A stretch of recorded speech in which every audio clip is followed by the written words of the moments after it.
Buongiorno, proviamo con qualche minuto di ritardo a fare l'inizio dei lavori, ma pochissimo, veramente siamo...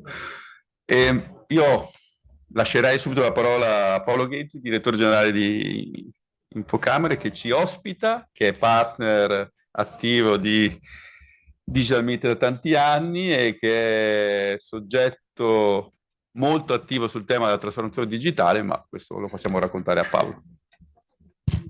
Allora, grazie Luca, buongiorno a tutti, è veramente un piacere ed un onore avervi qui. Ormai sono diversi anni che con l'amico Gianni, con Gianni Potti, collaboriamo insieme a Digital Meet. Qua, come sapete, diciamo, è la casa delle imprese. Qui a Padova c'è il data center principale delle Camere di Commercio. Infocamere è una società a controllo pubblico, quindi le Camere di Commercio sono i nostri soci, e proprio qui accanto c'è il data center che ospita in formato completamente digitale i dati di 6 milioni di imprese. 6 milioni di imprese, come sapete, in Italia sono purtroppo molte di loro molto piccole. Se pensate, 3 milioni sono le imprese individuali, dove una persona è l'impresa, e quindi capite quanto sia importante quello che stiamo facendo sullo sviluppo delle competenze digitali, perché quando addirittura una persona che sta mandando avanti un'impresa, eh, pensate quante cose deve fare, forse il digitale è l'ultima cosa a cui sta purtroppo pensando. Però dietro queste 3 milioni di imprese ci sta un pezzo importante del Made in Italy, no? Della capacità di questo paese di essere ancora tra paesi più importanti appunto nell'economia mondiale. Quindi io mi fermerei qui, perché insomma con Gianni stiamo proprio cercando di portare il nostro aiuto ai piccoli, perché magari chi è più grande ce la fa con fatica, ma ce la fa, e i piccoli invece hanno bisogno veramente del supporto di tutte le infrastrutture della regione, dell'università, di chi come noi insomma sta operando in questo campo da tanti anni. Pensate che qui in questo edificio ci stanno 500 persone, di cui l'80% è laureato. Negli anni abbiamo fatto fatica anche a trovare le competenze qui a Padova, no? Di digitale, perché quando siamo partiti negli anni 90, 80 erano tutti laureati in matematica, fisica. Oggi è cambiato il mondo, no, Luca? Anche le nostre università stanno cambiando. Abbiamo cominciato a fare l'ITS, quello Mario Volpato ne è un esempio. Noi siamo anche lì dentro per cercare, no, di allargare sempre più il digitale a tutti. Noi facciamo ancora oggi fatica a trovare competenze. Il PNRR non ci ha aiutato, perché adesso anche lì le Big Five, no? Le multinazionali stanno facendo man bassa di figure. Questi ragazzi appena escono dall'università magari li prendono in full outsourcing dovunque siano sul territorio nazionale, e stanno facendo concorrenza anche a carriere e competenze importanti, come venire a lavorare, no, in società come queste, perché li pagano probabilmente anche più di quanto ci si possa permettere nelle altre parti, e devo dire che questo qui non aiuterà, perché poi quando finirà questa spinta, no, del PNRR, chissà cosa succederà.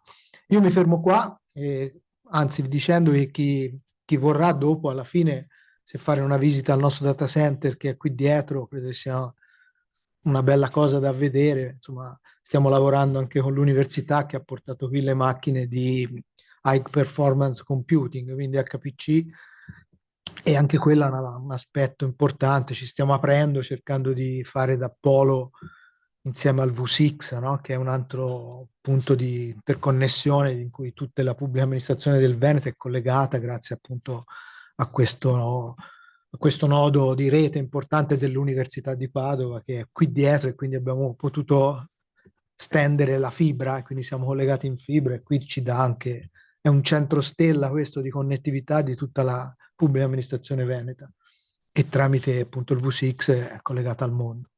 Io mi fermo qui, forse ho rubato troppo tempo, scusami Luca, e vi lascio la parola. Grazie. Grazie a Paolo Ghezzi. Lascerei subito la parola a Gianni Potti, founder di Digital Meet, che ci racconta che siamo arrivati alla 3. Non ancora. 12. Vai. Facciamo la schedina. Buongiorno, io prima di dire due cose farei partire un video.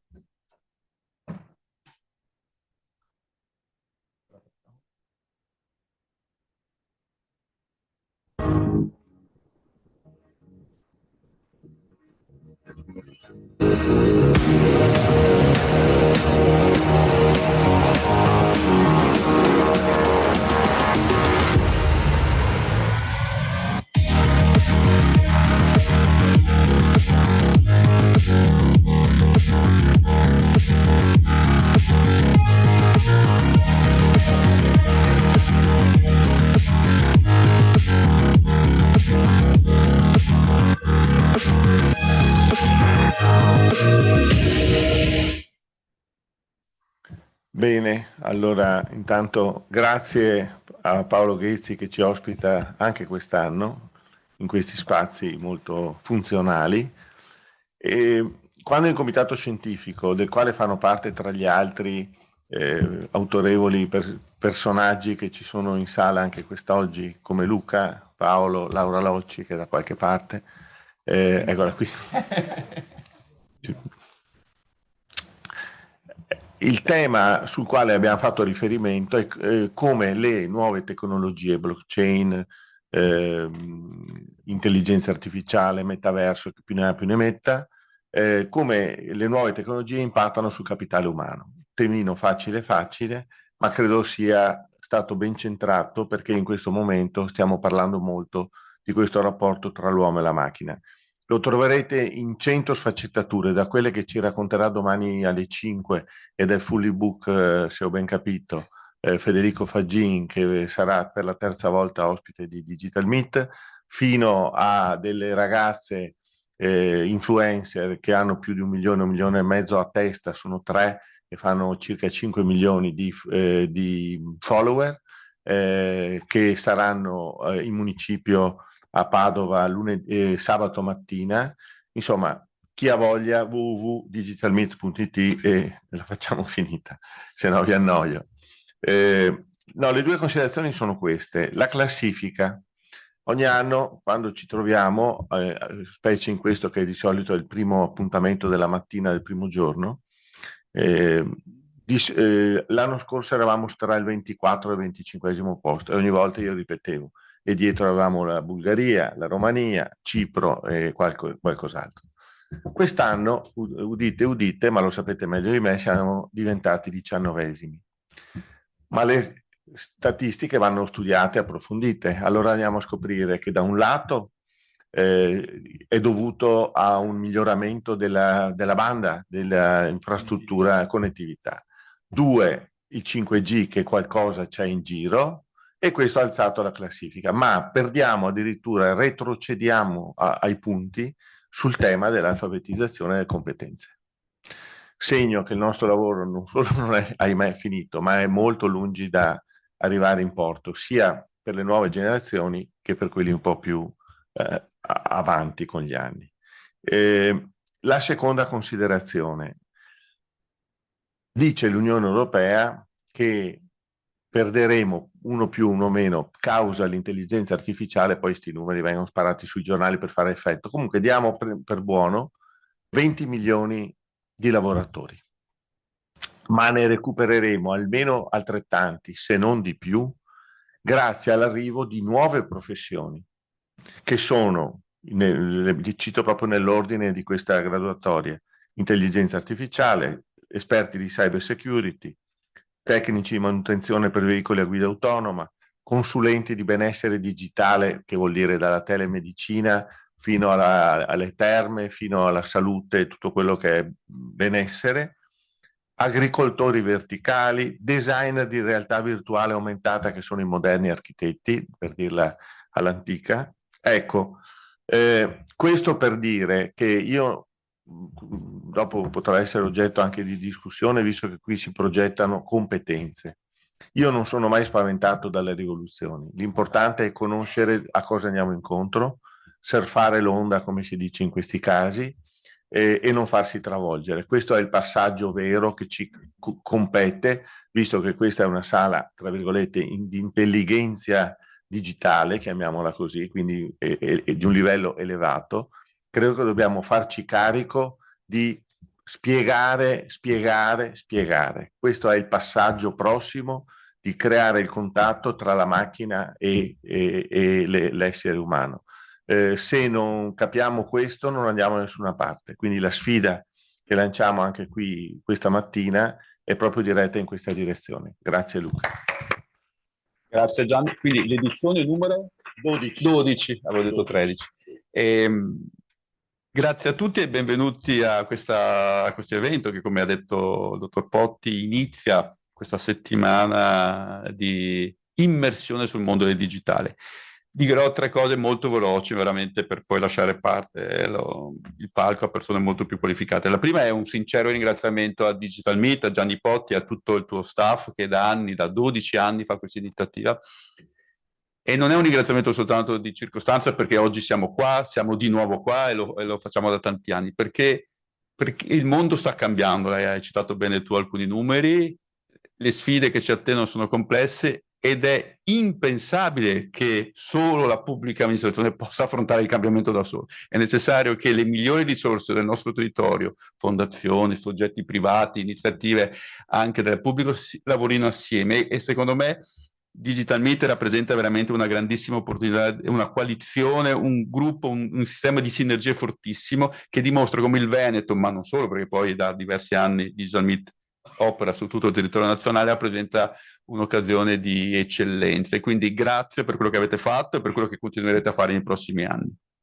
Un secondo aspetto è, l'ha detto prima Paolo, siamo in una sede molto prestigiosa, ha detto alcune parole cattive, brutte, HPC, data center, cose, cioè dell'idea che qui siamo seduti sopra un'infrastruttura tecnologica importantissima. Ecco, questo luogo è un luogo anche simbolico, c'è un'infrastruttura tecnologica importantissima, c'è il nuovo investimento di 15 milioni di euro che la Regione Veneto ha dato all'Università del Veneto, è stato collocato qua per fare il nuovo supercomputer, e qui oggi noi parliamo dell'altra infrastruttura fondamentale, che sono le competenze digitali, perché non esiste infrastruttura tecnologica se non ci sono competenze digitali.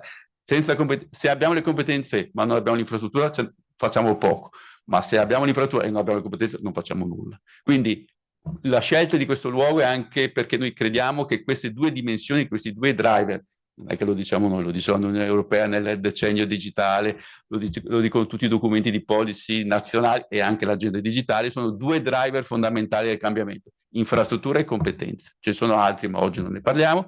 Terza cosa è questa coalizione per le competenze digitali che noi abbiamo promosso negli anni scorsi col fondamentale ruolo di ANCI, di tutti i comuni, e quindi ringrazio Carlo Rapicabile che poi prenderà la parola. Deve cambiare perché il mondo è cambiato. Allora, un aspetto è stato citato prima, c'è stato il PNRR che ha inondato, adesso scusate, i comuni di risorse, di progettualità, di nuove fatiche, ma ha investito poco nelle competenze, nello sviluppo di competenze. C'è un'evoluzione tecnologica importante che bussa toc toc ogni mattina alle porte, magari non oggi nel nostro ufficio, ma sicuramente di casa nostra, se abbiamo dei figli che usano ChatGPT tutti i giorni, per non dire di altre soluzioni che quindi dobbiamo capire come gestire. E poi ovviamente c'è un mondo istituzionale che in qualche modo si deve anche rinnovare, perché c'è una grande opportunità da cogliere assieme. Ecco, questi motivi ci spingono anche, in qualche modo ci hanno spinto a rinnovare, a qualche modo a pensare anche a come rinnovare la nostra coalizione per le strategie digitali e come renderla anche più attuale. Ed è il motivo per cui oggi siamo qui, perché noi abbiamo un'idea, ma ovviamente questa idea va confrontata anche voi che siete i nostri stakeholder e va costruita attraverso quel lavoro che faremo dopo nei tavoli tutti assieme. Quindi grazie ancora a Gianni, grazie Paolo, grazie anche a Carlo e veramente solo se lavoriamo assieme in questo mondo, in questo mare da surfare, riusciamo a in qualche modo a cogliere l'onda giusta e andare lontano, altrimenti rischiamo che ognuno con la propria barchetta non lo trova il porto giusto dove attraccare. Quindi grazie di essere qua e lascio la parola a Carlo Rapicauli che prova a darci il primo bilancio della coalizione regionale per lo sviluppo delle competenze digitali. Carlo Rapicauli è anche presidente dell'Assemblea della coalizione, oltre che direttore generale di ANCI Veneto, anche di UPI, oltre che direttore generale della provincia di Treviso. Basta, vero? Ho detto di tutte o ho perso qualcosa? No, vabbè. Grazie, buongiorno a tutti.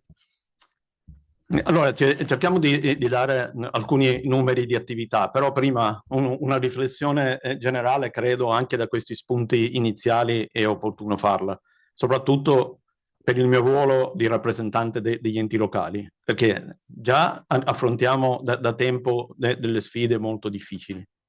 Nel campo di cui ci occupiamo oggi, la difficoltà diventa ancora maggiore per quello che riscontriamo ogni giorno, soprattutto nelle realtà più piccole, a reperire e mantenere nei nostri organici dei dipendenti il personale e la difficoltà non tanto a investire sulla formazione, ma a trovare del personale qualificato che resti all'interno delle nostre amministrazioni, visto che si fa fatica a trovare personale qualificato e si fa fatica soprattutto a incentivarlo, a cercare di mantenerlo all'interno dei nostri ruoli, viste le offerte che provengono dall'esterno e non solo dalla parte privata, ma anche dalla parte pubblica che può offrire qualcosa di più rispetto a quello che il contratto delle funzioni locali può offrire.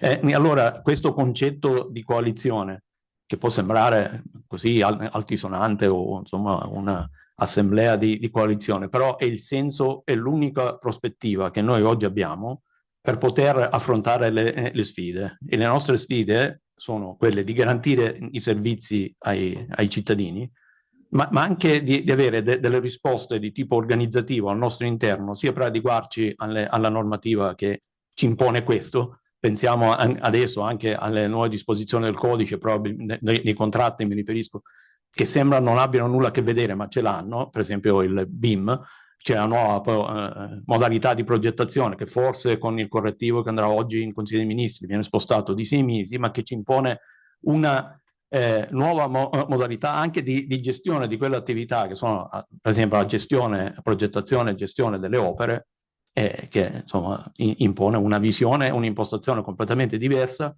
e facciamo molta fatica a stare al passo. Il PNRR ci ha dato delle risorse significative, però non ci ha aiutato per nulla sull'aspetto di tipo organizzativo e di personale. E questo per poter non sprecare questa opportunità, che può essere forse irripetibile, ancora di più e ancora più importante è quello di lavorare insieme. Ecco per il senso della coalizione per lo sviluppo delle competenze digitali di cui ci occupiamo oggi, quando è stata pensata ormai, so quanti anni, 6 anni fa, 2017, ci aveva questa visione di prospettiva, cioè cercando di immaginare quello che poteva essere il futuro, non perché c'erano delle capacità straordinarie di previsione, ma è chiaro che era questa la strada da seguire, ma lo diventa ancora di più, soprattutto per noi come realtà locali. Qui vedete la struttura organizzativa della coalizione, ecco. Gli enti che aderiscono a questo progetto sono 119. Sembrano tanti, ma non lo sono. Cioè, dobbiamo estendere la partecipazione. Dobbiamo estenderla soprattutto per gli enti locali, ma non solo. Discutevamo prima con il direttore di Infocamere, per esempio, l'importanza che possono avere dei dati che loro hanno a disposizione, per esempio per la gestione del SUAP, che ci possono dare delle indicazioni sui tempi di risposta delle singole amministrazioni e confrontarci, cioè vedere magari ci sono delle realtà più virtuose e realtà che ci mettono più tempo, per esempio, andare a delle risposte, per cercare di capire perché. Cioè, cerchiamo di utilizzare anche i dati, le informazioni che abbiamo già a disposizione, che magari non utilizziamo, e mettere insieme le buone pratiche, cioè vedere perché un ente, più enti, un gruppo sono più in difficoltà, se è un problema di tipo organizzativo, se è un problema di tipo infrastrutturale, se in quella realtà territoriale mettono insieme più soggetti che devono esprimere i pareri vanno più a rilento e creano più difficoltà alla risposta finale, cioè cercare di capire qual è il problema. Allora, questo ho fatto un esempio anche molto semplice, ma cerchiamo di sfruttare le informazioni di cui disponiamo per poter aiutarci, appunto a fare coalizione, cioè vedere quali enti sono in difficoltà e aiutarli. Il PNRR e tutti i problemi che abbiamo con la rendicontazione su Regis è un altro aspetto di quello in cui vediamo che ci sono delle realtà che riescono a fare, altre che sono in difficoltà perché hanno poco personale, perché il progetto è difficile da rendicontare, e anche in questo caso chi è più strutturato aiuta chi lo è meno. Ecco qual è il concetto, e per questo dobbiamo avere l'obiettivo di incrementare il numero degli enti che partecipano, che non sono solo gli enti locali, ma anche tutta la realtà più generale della pubblica amministrazione, proprio per questo sempre maggiore esigenza di integrazione dell'informazione e del lavoro. Queste sono le reti in cui si è articolato l'attività. Non sto a leggere i numeri, ma insomma poi chi è interessato può anche averlo. Queste sono le linee di azione, l'organizzazione degli eventi, il supporto all'adesione a iniziative nazionali con i relativi numeri per progetti finanziati, eccetera.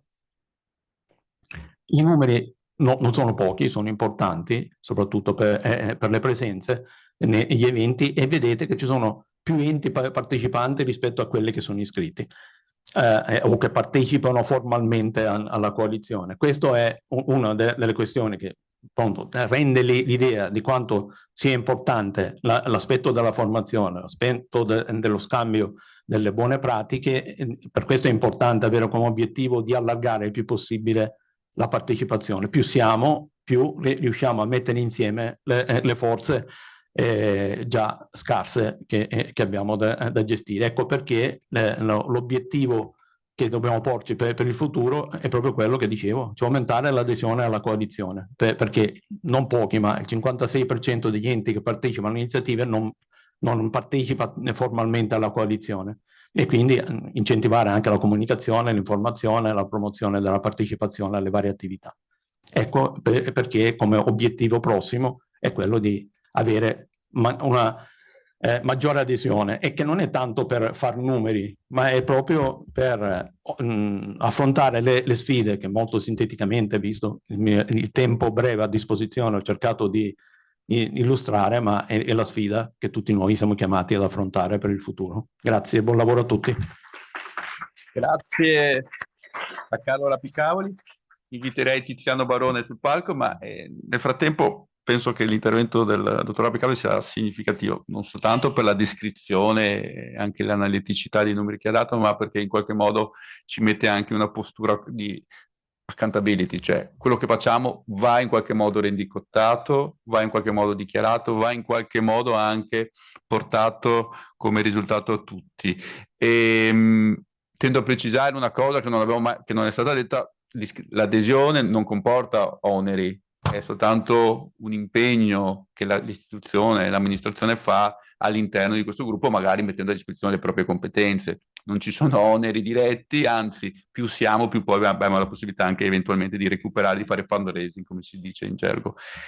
Qui adesso entriamo un po' più nel vivo, e alcuni dei nostri soci fanno iniziative molto particolari, molto belle. Oggi abbiamo il piacere di sentire quella che il dottor Barone sta portando avanti come Veneto Lavoro, che è un'agenzia regionale tra le più attive, tra le più strutturate, si lamenta sempre ma sono bravissimi, e che ci racconta come hanno pensato e progettato e realizzato un'academy per i propri collaboratori. Grazie, ringrazio per l'invito. Veneto Lavoro, due parole per dire che cos'è in termini di perimetro. Sono 740 dipendenti, 40 sedi di centri per l'impiego, più 15 sedi periferiche, più 7 sedi in ogni provincia legate alle carceri, quindi alle sedi delle carceri provinciali. Circa 150.000 disoccupati all'anno che vengono trattati, 35.000 imprese che vengono trattate a partire dalla verifica sugli obblighi assunzionali per i disabili, la legge 68. Mettiamo a disposizione 5-6 mila offerte di lavoro al mese disponibili per i nostri disoccupati. Facciamo 70 eventi incontro lavoro all'anno, uno ogni 3 giorni, dove mettiamo a disposizione del territorio, dei settori o delle aziende i posti di lavoro che abbiamo raccolto attraverso la nostra organizzazione, un bilancio più o meno di 60 milioni. Questo siamo Veneto Lavoro. Nel 2019 Veneto Lavoro era 35 persone, 8 milioni di euro di bilancio, oggi siamo arrivati a questi. Quindi dal 1° gennaio 2019 c'è stata... Una battuta col Covid in mezzo.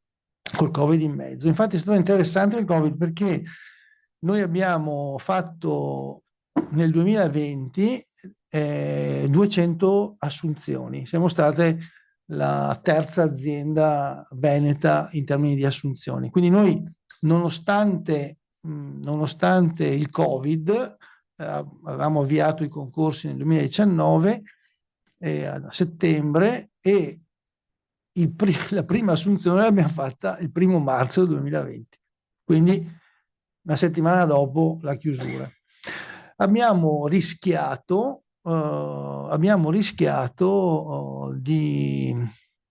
l'operazione, è stato un rischio.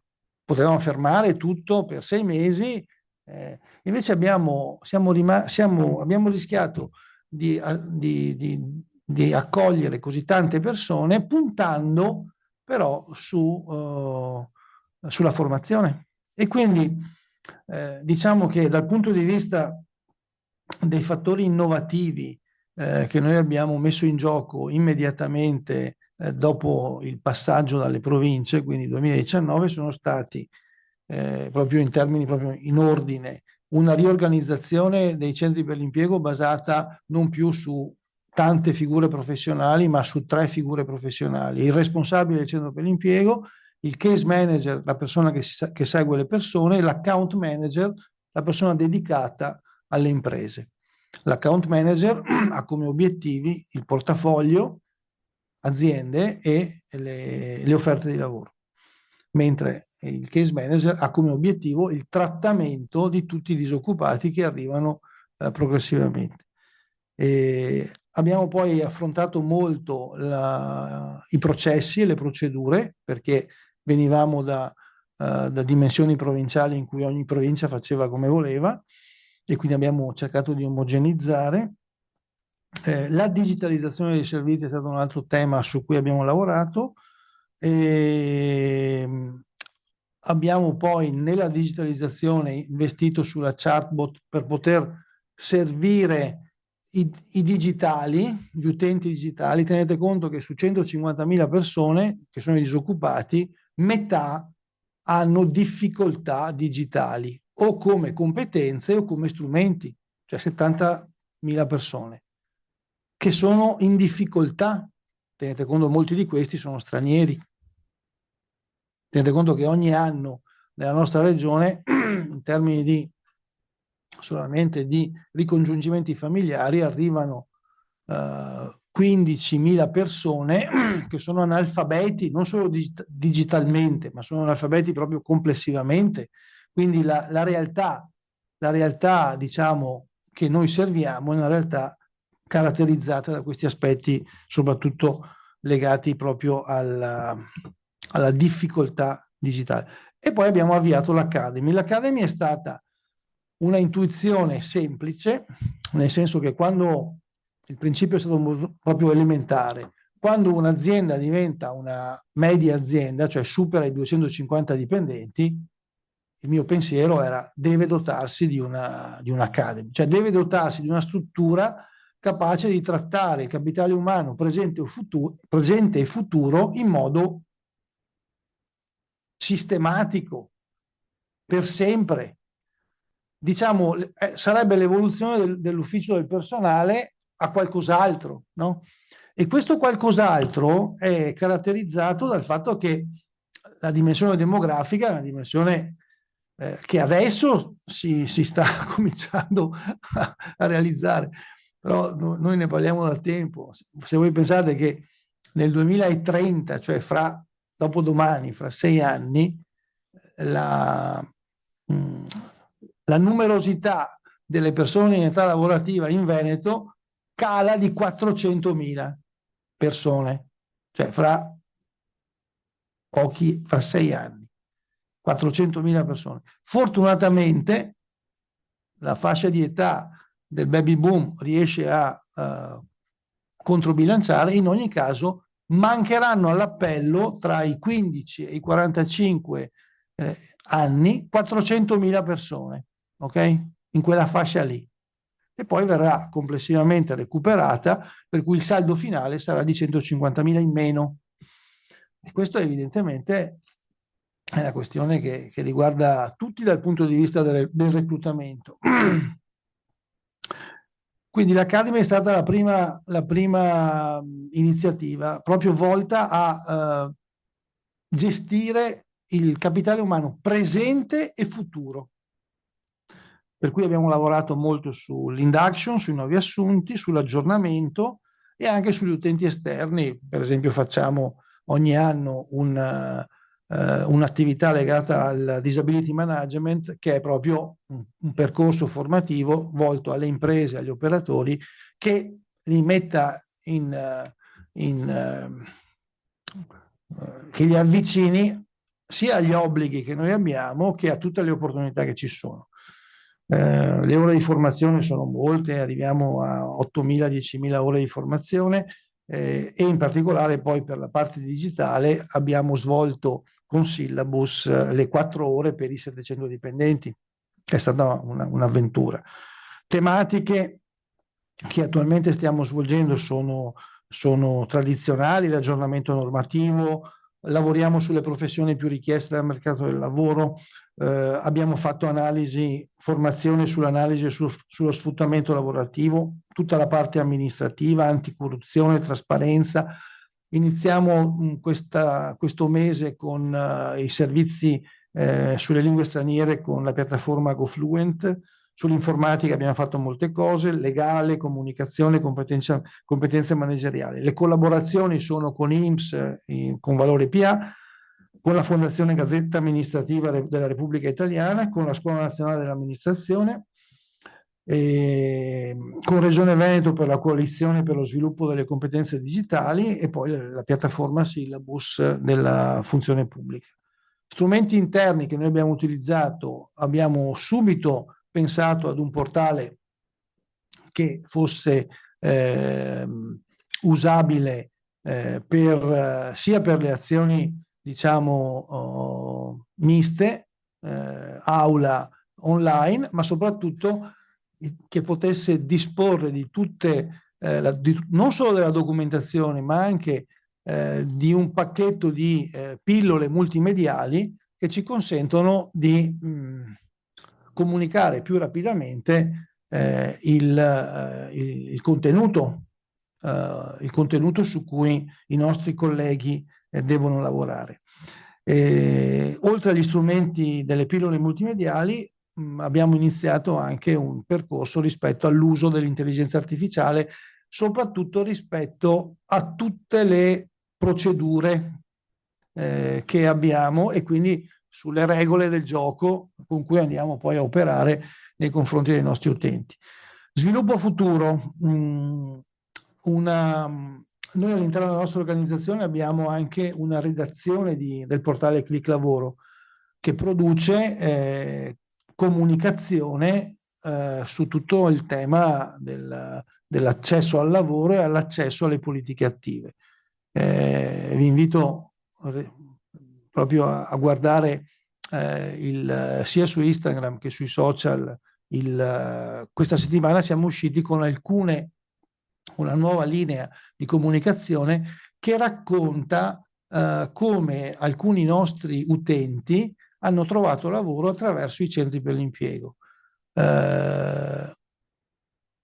E lì si capisce anche qual è lo scopo del nostro lavoro. Il nostro lavoro ha lo scopo di rimettere in gioco le persone, soprattutto le persone più difficili, perché quelli che camminano da soli si arrangiano, no?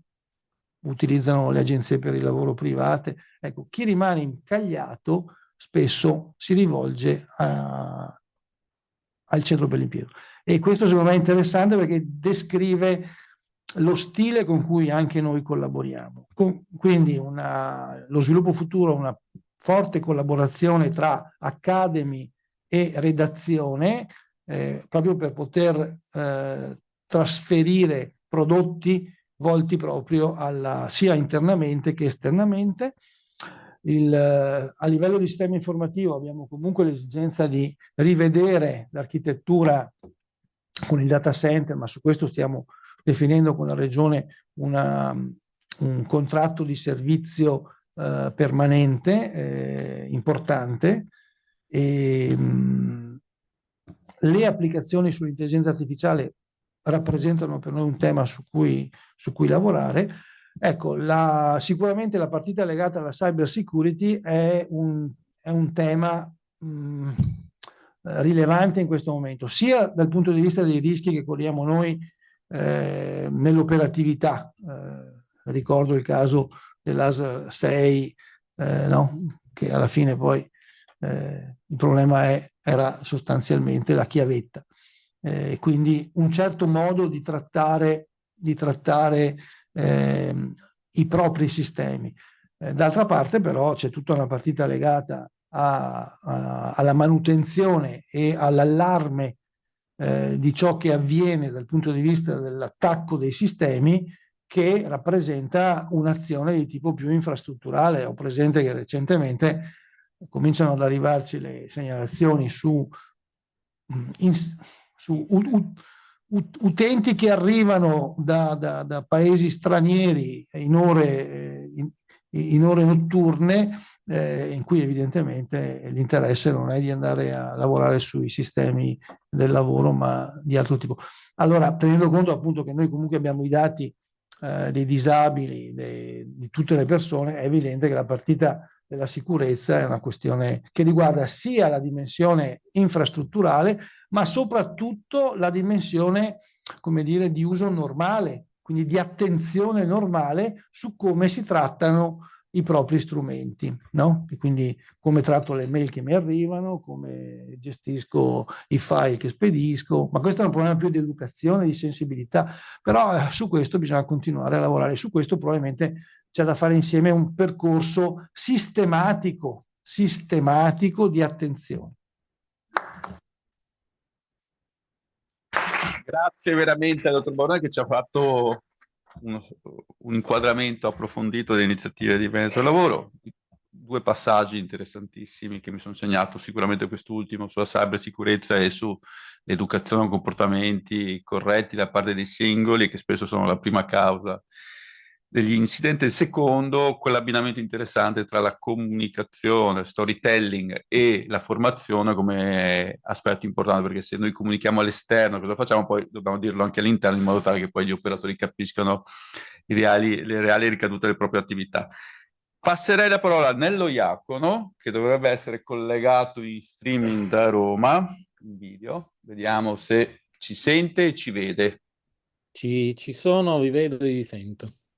Perfetto, intanto noi non ti vediamo, ma questo no, adesso arriva il tecnico, un secondo, però intanto ti ringraziamo perché se questo è un appuntamento abituale della coalizione per le competenze digitali che facciamo a Padova all'inizio in Digital Meeting, Infocamera da diversi anni, la tua partecipazione, anche questo è un elemento per noi, una costante, perché grazie alla tua partecipazione, Nello, ci offri sempre degli aggiornamenti importanti e significativi su quello che sta avvenendo a livello nazionale e a livello internazionale.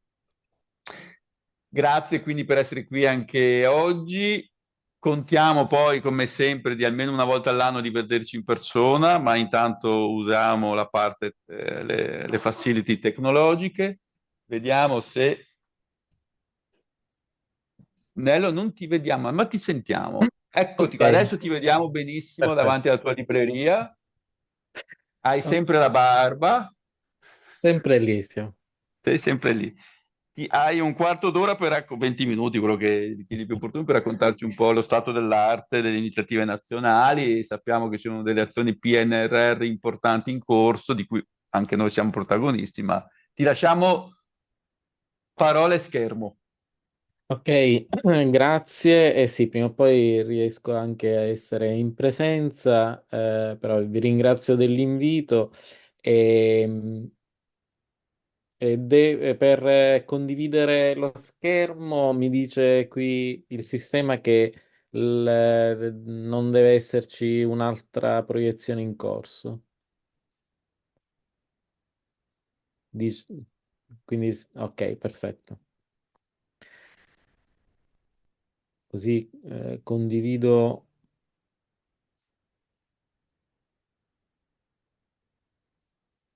Ok, spero vediate.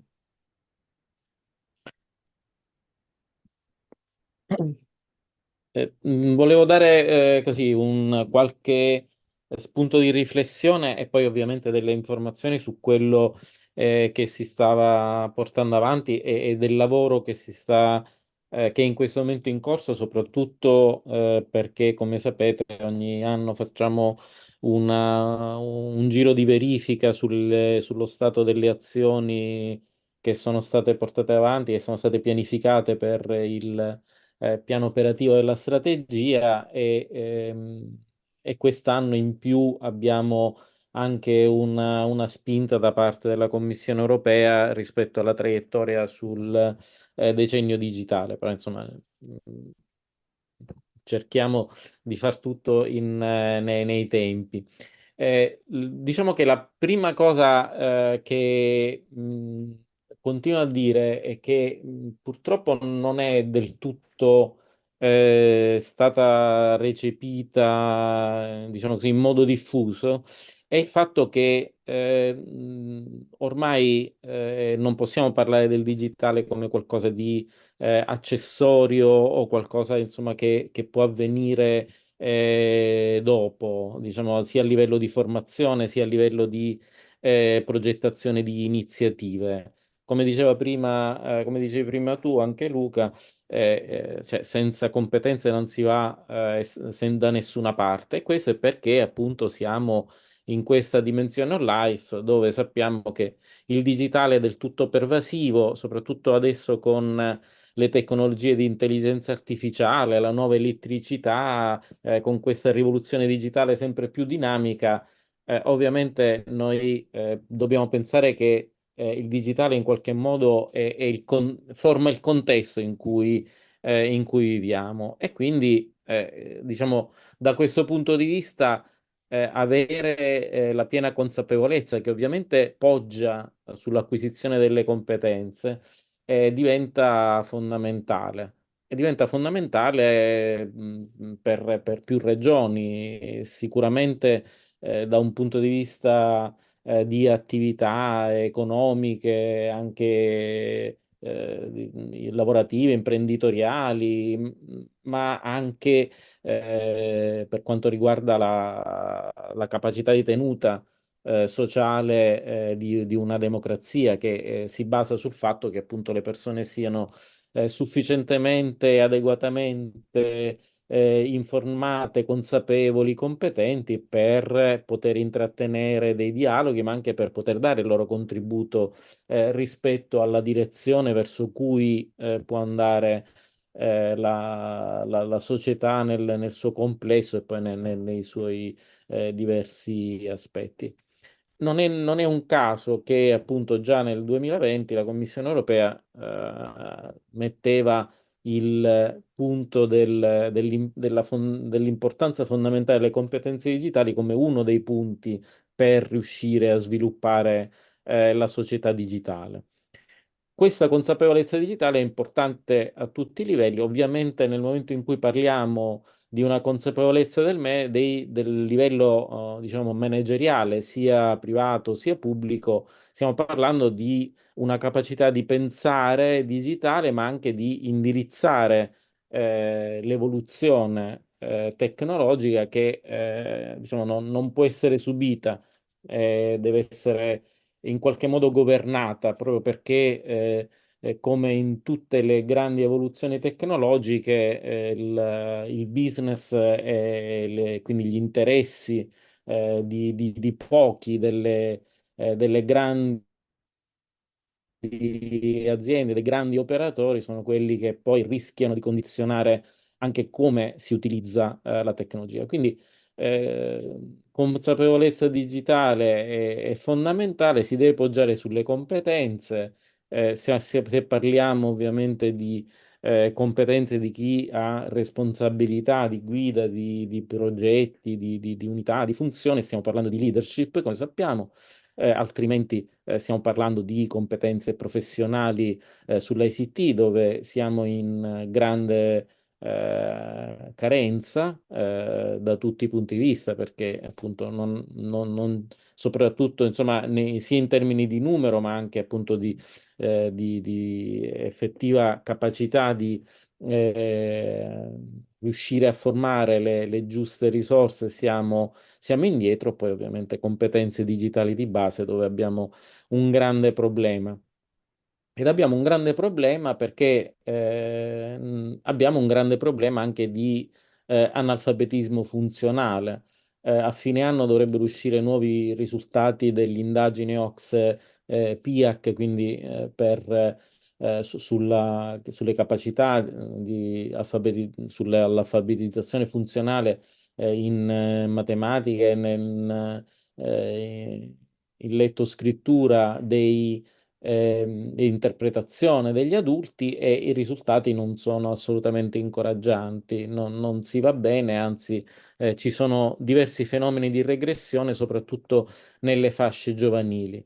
E se ovviamente non abbiamo uno strato di competenza funzionale adeguate, è difficile poi che possiamo far sì che la competenza digitale sia a livello coerente. Quando parliamo di leadership, lo sappiamo, parliamo non di una competenza digitale che si aggiunge alle competenze manageriali di leadership. Parliamo di un cambiamento radicale, ed è perché tutte le competenze vengono riviste in funzione del nuovo contesto digitale. Queste sono le 5 aree di competenze che conoscete, che nascono, diciamo così, anche da esperienze sia in pubblica amministrazione, in confronto anche con gruppi di lavoro OCSE, e poi sono stati alla base di dei diversi cicli di formazione che anche la Scuola Nazionale dell'Amministrazione realizza. Ed è questo il punto, no? Cioè rivedere tutte le competenze pensando che il contesto sia cambiato. Questo lo vediamo per le leadership, ma in realtà ogni volta che affrontiamo un tema appunto di sviluppo di competenze in qualche settore, dobbiamo pensare che è proprio il contesto che è cambiato, e anche questo, insomma, dovrebbe essere un'indicazione sia per il lavoro sia anche nell'ambito scolastico. Quindi, diciamo, ben vengano anche le esperienze dell'Academy proprio perché danno un contesto, diciamo, di sistema a questo tipo di approccio.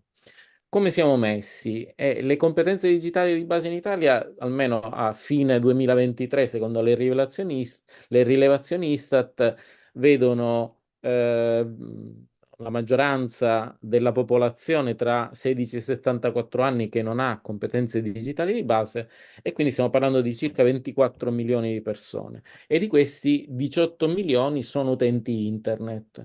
Quindi 18 milioni di persone che sono sulla rete, che non hanno le competenze adeguate, e quindi sono preda di truffe online, piuttosto di perdita di dati, di identità, difficoltà per formarsi un'opinione, ma anche diciamo così, preda con difficoltà anche a navigare rispetto alle diverse informazioni, alle fake news, ora anche con l'intelligenza artificiale, con i vari deepfake sempre più sofisticati anche a livello video, che circolano. E quindi, diciamo, abbiamo un problema grosso perché abbiamo più della metà degli italiani che è in questa situazione.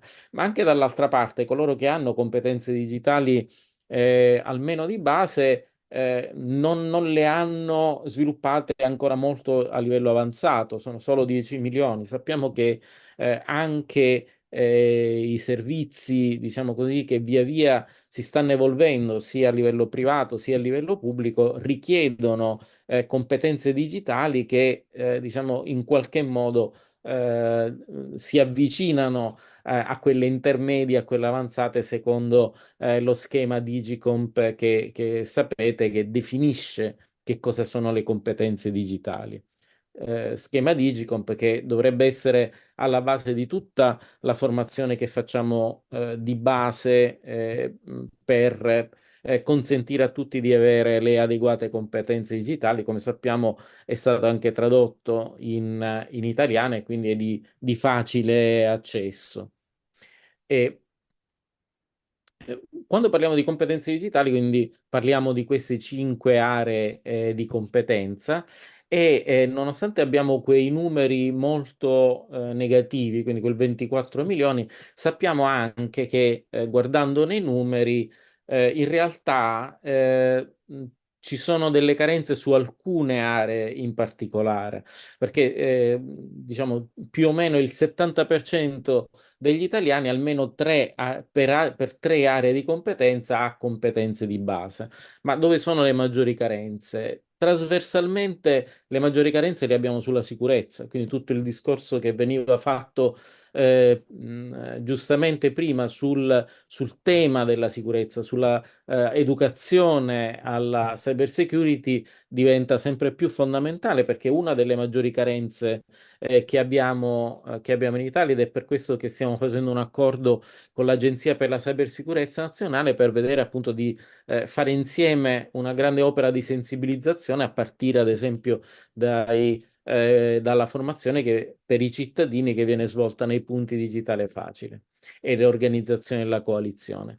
Ma come vediamo ci sono anche altre aree di competenza dove c'è da costruire, sicuramente per fasce d'età diverse, ad esempio creazione di contenuti digitali è una carenza soprattutto nelle fasce over 45-50, mentre ad esempio l'alfabetizzazione su informazioni e dati inizia ad essere significativa anche per le fasce più giovani.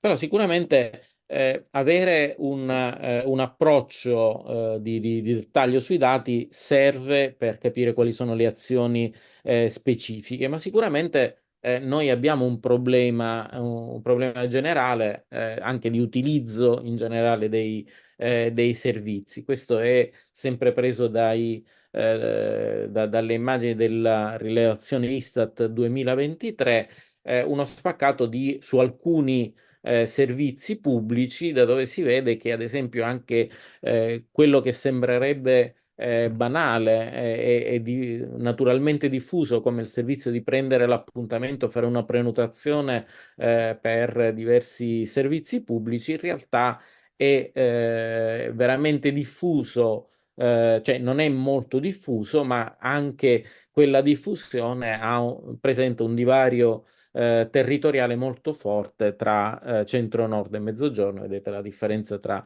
36,5 e 20%. Non è un problema soltanto italiano, è un problema europeo ed è per questo che, come vedete, la colorazione dei vari paesi non è eccezionale, tranne alcuni paesi, soprattutto quelli scandinavi, che hanno risultati, hanno un approccio da tanto tempo diverso anche a partire dalla scuola rispetto alla proattività e al digitale, ma è un problema comunque europeo perché appunto stiamo parlando non della minoranza come in Italia di popolazione con competenze digitali di base, ma di poco più della maggioranza, stiamo parlando del 54%, quindi molto da fare ancora. Ed è per questo che la Commissione europea ha promosso la bussola digitale, eh, con quattro punti cardinali, tra cui quello delle competenze, gli obiettivi 2030 del decennio cosiddetto decennio digitale e messo avanti e attivato dei programmi per sostenere proprio il tema delle competenze. Negli obiettivi 2030 sono due relativi in particolare alle competenze.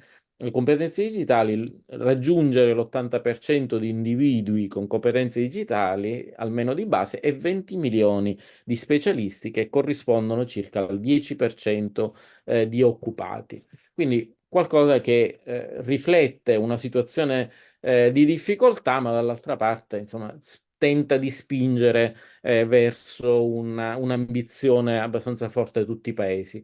Cosa sta cercando come pensa e come si è organizzata l'Italia? Come sapete, abbiamo questa iniziativa Repubblica Digitale, che è l'iniziativa strategica nazionale per affrontare il tema, con un comitato tecnico guida, multi-stakeholder, perché come si diceva prima è importante la piena sinergia di pubblico, privato e terzo settore, una coalizione europea che riflette questo approccio e che ormai è diventata molto grande, più di 280 organizzazioni, e soprattutto quella sulla base di una strategia elaborata nel 2020, quella di avere un ciclo di monitoraggio e un piano operativo che via via si aggiorna e quindi diventa sempre più, diciamo, indirizzato rispetto agli obiettivi che si vogliono raggiungere.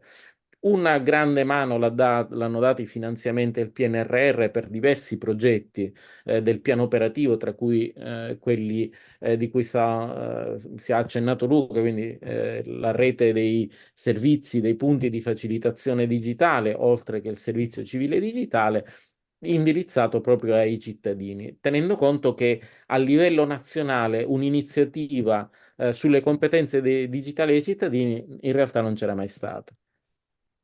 Nel 2023 abbiamo lanciato anche il nuovo sito di Repubblica Digitale integrato con la coalizione, con la piattaforma europea, e quindi lì trovate anche offerte formative, opportunità di finanziamento, tutto ciò che sembra interessante, eventi formativi e pillole formative, tutto ciò che può sostenere, diciamo, sia il cittadino singolo, ma anche chi vuole poi intraprendere azioni di formazione e supporto sulle competenze digitali.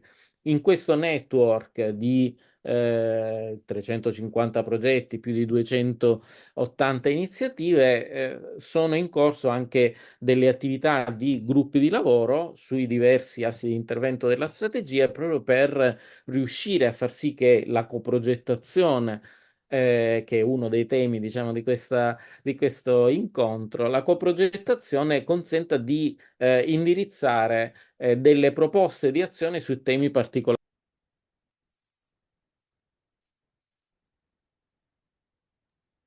su cui abbiamo particolare, diciamo, problemi e carenze.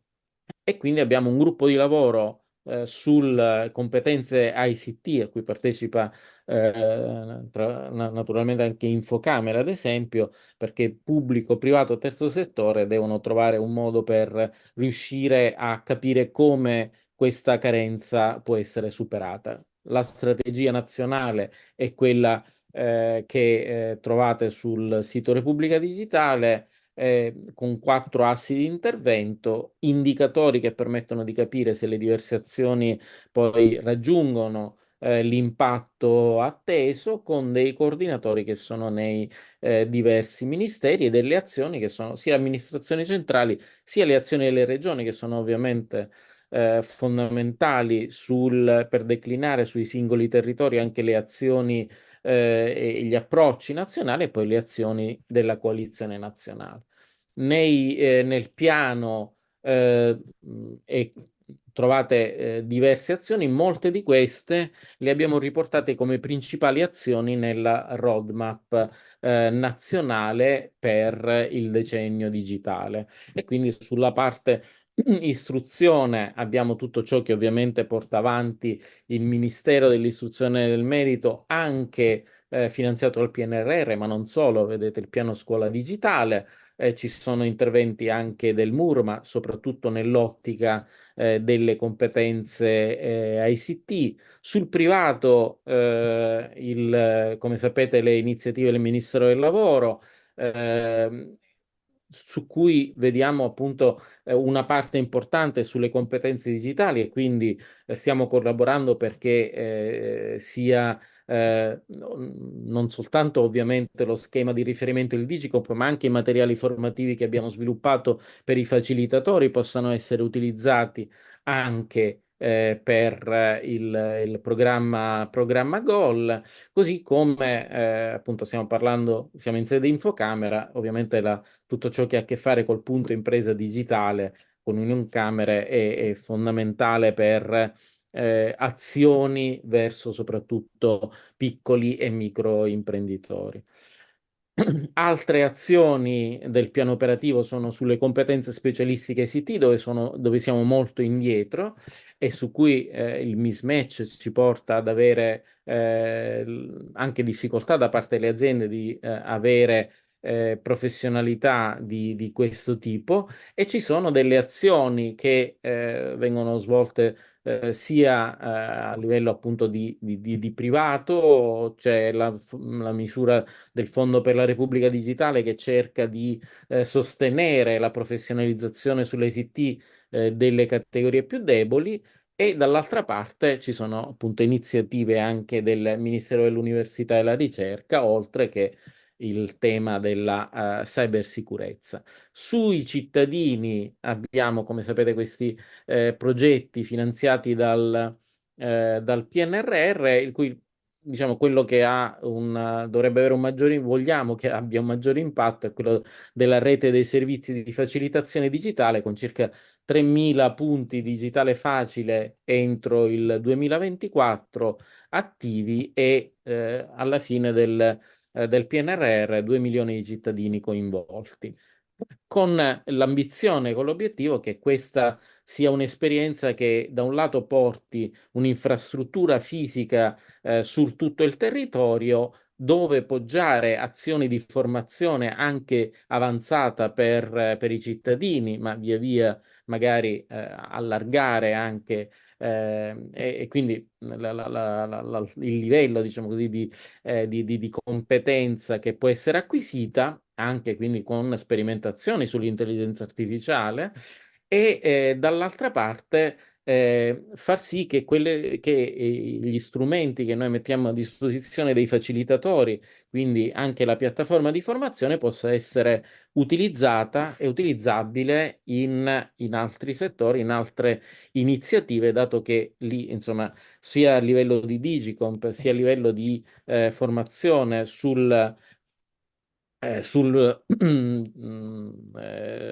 servizi della pubblica amministrazione, sono stati realizzati dei contenuti che pensiamo possano essere utili, oltre ovviamente a un contesto di test e di certificazione delle competenze che secondo noi è importante. Tutto ovviamente pienamente integrato anche con il sito Repubblica Digitale e con altre iniziative di comunicazione svolte ad esempio dalla RAI, sito Repubblica Digitale, dove appunto possono via via si potranno trovare contenuti utili per le diverse attività formative.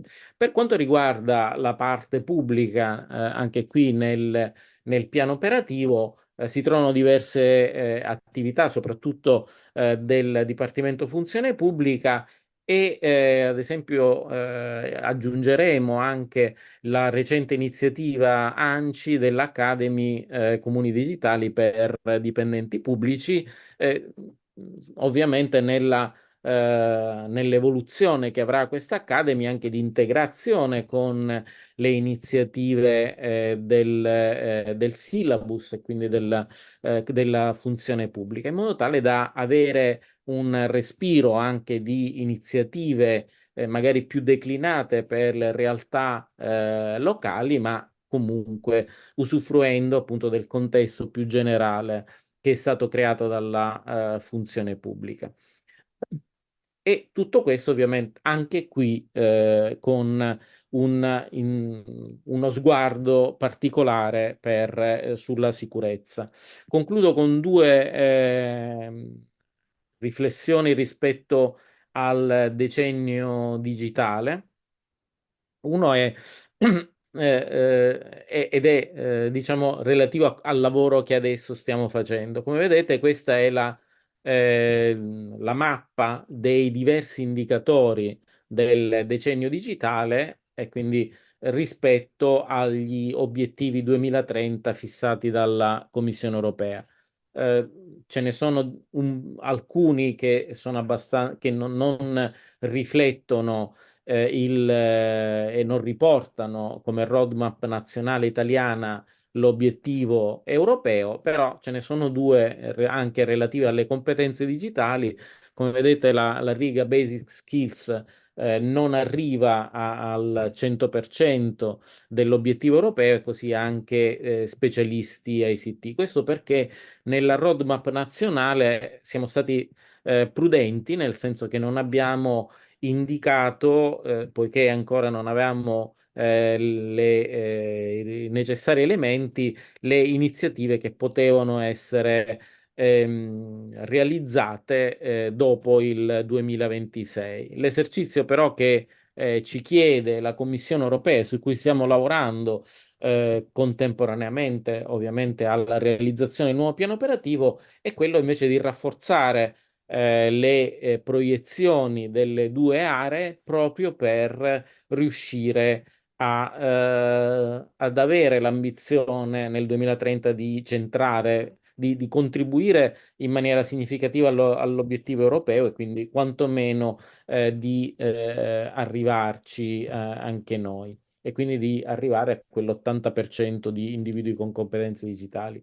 Per farlo ci sono dei suggerimenti che vengono date, le raccomandazioni che per noi significano soprattutto rafforzare nel fronte delle competenze digitali di base quello che è stato fatto, ma soprattutto integrare e quindi anche fare in modo che ci sia una maggiore sinergia negli sforzi che vengono fatti, perché ovviamente ancora da questo punto di vista subiamo un po' il tema diciamo, di un avvio di attenzione organico che non c'era stato negli anni precedenti e quindi dobbiamo in qualche modo costruire. Sugli specialisti ICT invece dobbiamo cercare di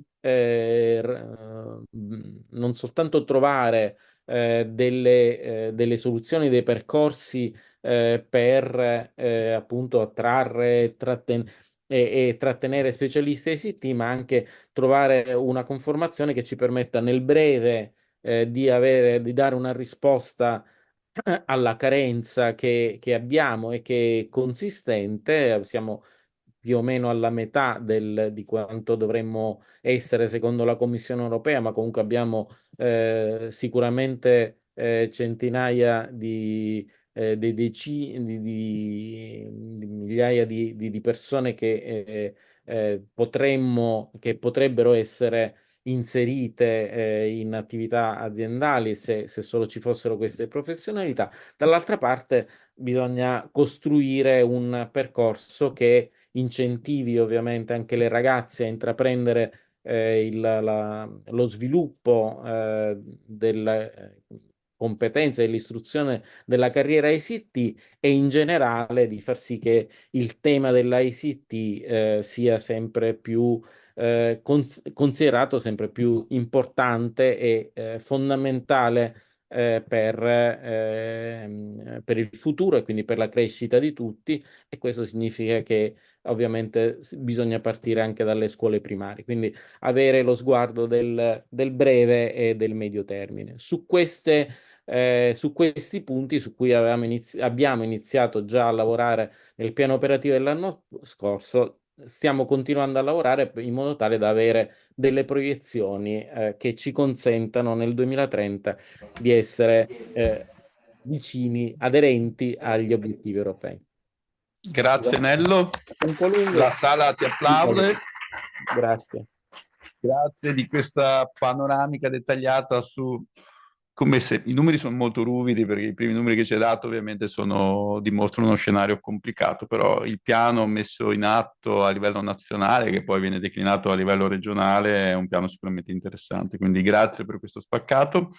Se devo trattenere un dato positivo, lo dico ma solo per passare un po' anche l'argomento a chi viene dopo, che l'unico vero dato era quello che siamo tutti abilissimi a usare gli strumenti di comunicazione, quindi tutti siamo bravissimi a usare WhatsApp. Se leggo bene quella slide, che tra i 16 e i 64 anni il 95% diceva che sui strumenti di comunicazione siamo fortissimi.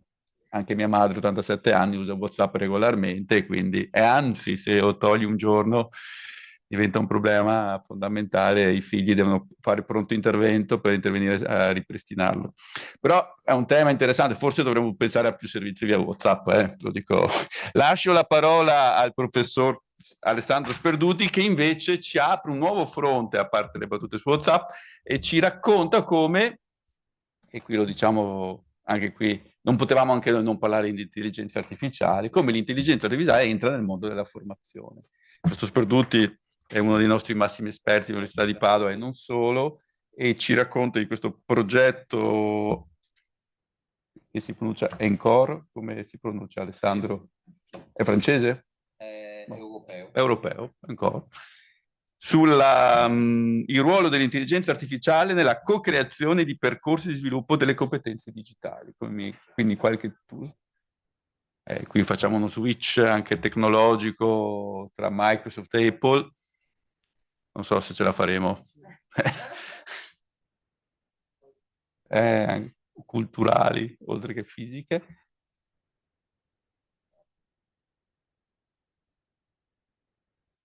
L'abbiamo fatto? Beh, l'abbiamo fatta sì. Mi sembra il minimo. È il minimo. Alessandro, a te the floor.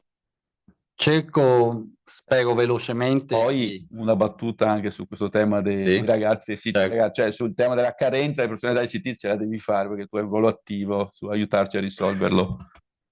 Sì, è un problema di risorse, come al solito, perché diciamo, noi avevamo raggiunto come Università di Padova Scienze più di 300 iscritti alla triennale, e abbiamo dovuto inserire il numero chiuso perché non avevamo abbastanza docenti e abbastanza aule. Adesso abbiamo aumentato, grazie al contributo dell'Ateneo del Dipartimento, il numero di docenti. Sulle aule c'è ancora qualche piccolo, però abbiamo aumentato a 220 e abbiamo 2 canali, quindi sono tempi medio-lunghi, non possono essere tempi. Adesso vediamo con questa finanziaria che promette di tagliare anche al Ministero dell'Istruzione, il futuro forse diventerà più lunghi che medio, però è giusto, bisogna contemperare tutte le esigenze, sia quelle finanziarie, diciamo, nazionali che le esigenze poi dovute ad altri fattori. Allora, io vi parlo in questo caso come direttore di questo centro che è partito nel 2024, quindi quest'anno, dalla Fondazione Bruno Kessler. La Fondazione Bruno Kessler è un player nazionale di altissimo valore, soprattutto sull'intelligenza artificiale, perché è nata per la costruzione di robot negli anni '80 sul volere della provincia di Trento, quindi ha sempre avuto competenze molto elevate di intelligenza artificiale che si erano poi un pochino diciamo distribuite all'interno dei vari centri in cui è stata riorganizzata quando si è passata alla creazione proprio della Fondazione Bruno Kessler diversi anni fa, e vista l'enfasi che c'è adesso sull'intelligenza artificiale grazie ai large language model principalmente, la Fondazione ha deciso di rendere evidente ancora di più questa sua competenza, facendo partire questo centro che si chiama non di intelligenza artificiale ma di intelligenza aumentata, proprio per far presente che deve essere vista l'intelligenza artificiale come uno strumento che deve essere governato dall'umano, quindi serve a potenziare quelle che sono le capacità dell'umano stesso, che è coerente con la visione europea sull'intelligenza artificiale. Quindi come direttore ho iniziato da maggio di questo centro e ho iniziato un po' già conoscevo diciamo, la fondazione, collaboriamo con la fondazione ormai dal 2014 con il dottorato di ricerca, loro ci finanziano 3 borse di dottorato, e però entrando dentro ho iniziato a avere una visione un po' più ampia di quelle che sono le attività della fondazione, in particolare del centro, e quando mi avete contattato per chiedere ma si può usare l'intelligenza artificiale per la didattica, ho capito che magari la cosa migliore era raccontarvi questa esperienza di questo progetto europeo che si occupa proprio di un aspetto relativo all'applicazione dell'intelligenza artificiale all'educazione. Quindi qui vedete le 4 direzioni in cui può essere declinato un intervento dell'intelligenza artificiale, quindi per esempio c'è il supporto agli studenti oppure ai docenti, e poi anche verso l'impatto didattico, un impatto di tipo più operativo. Giusto per darvi alcuni esempi, nel caso impatto didattico, supporto agli studenti, può essere utilizzata l'intelligenza artificiale per personalizzare l'erogazione dei contenuti rispetto agli studenti. O anche per un apprendimento creativo dove si può creare anche un po' nuovo materiale magari di interesse maggiore rispetto a determinate figure di studenti.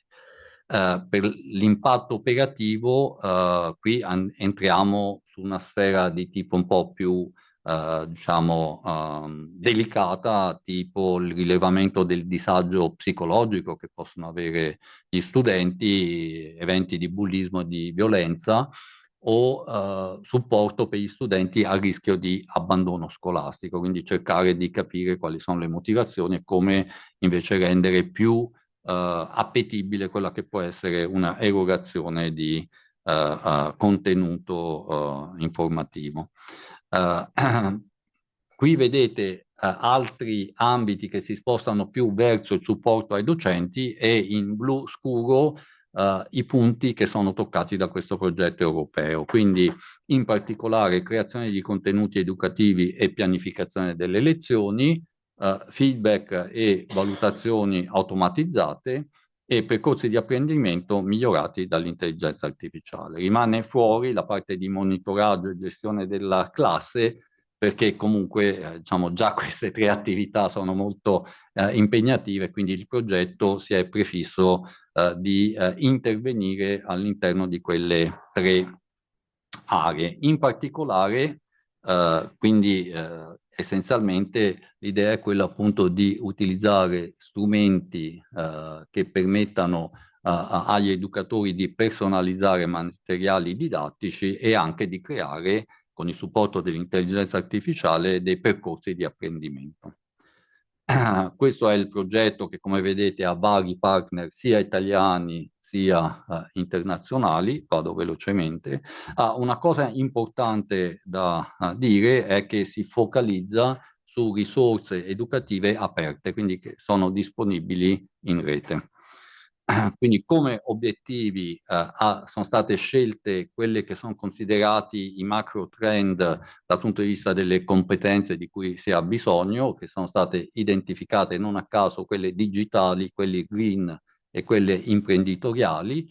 Come vi dicevo, risorse educative aperte in inglese, Open Education Resources, OER, collegare queste competenze ottenute da essenzialmente internet per progettare i percorsi didattici e poi integrare elementi interattivi destinati a educatori e studenti con l'uso di sia meccanismi di gamification e soprattutto tecnologie basate su l'intelligenza artificiale generativa.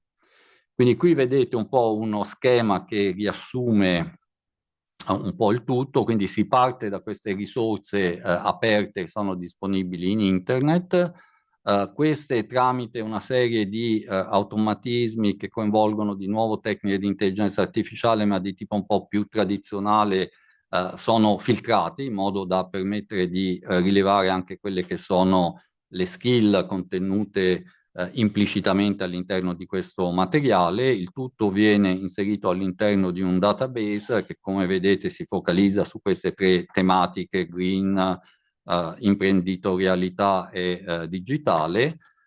Grazie a questo repository filtrato e digerito, il docente che vuole creare un percorso va a utilizzare queste informazioni insieme ad una mappa di concetti che è diciamo, creata e collegata con le singole risorse che sono contenute all'interno di questo database, e poi ci sono degli abilitatori che permettono al docente innanzitutto di selezionare attraverso parole chiavi di concetti il sottoinsieme di risorse che intende utilizzare, e poi vedremo rispetto al profilo e all'obiettivo didattico va anche a ottenere dall'intelligenza artificiale una proposta di syllabus, di lezioni che poi lui può comunque editare, cambiare, quindi come dicevamo, un supporto all'attività del docente, quindi accelera quello che è un processo che altrimenti sarebbe stato molto più faticoso se portato avanti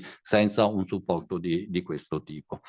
Qui poi il progetto ovviamente per mettere a punto questo tipo di strumenti ha portato avanti un pilot interno con fasi di redesign, quindi utilizzando un pattern di co-design e così via, di cui siete esperti e che adesso è abbastanza alla moda, che giustamente bisogna coinvolgere l'utente nella creazione di quello che poi sarà usato dall'utente.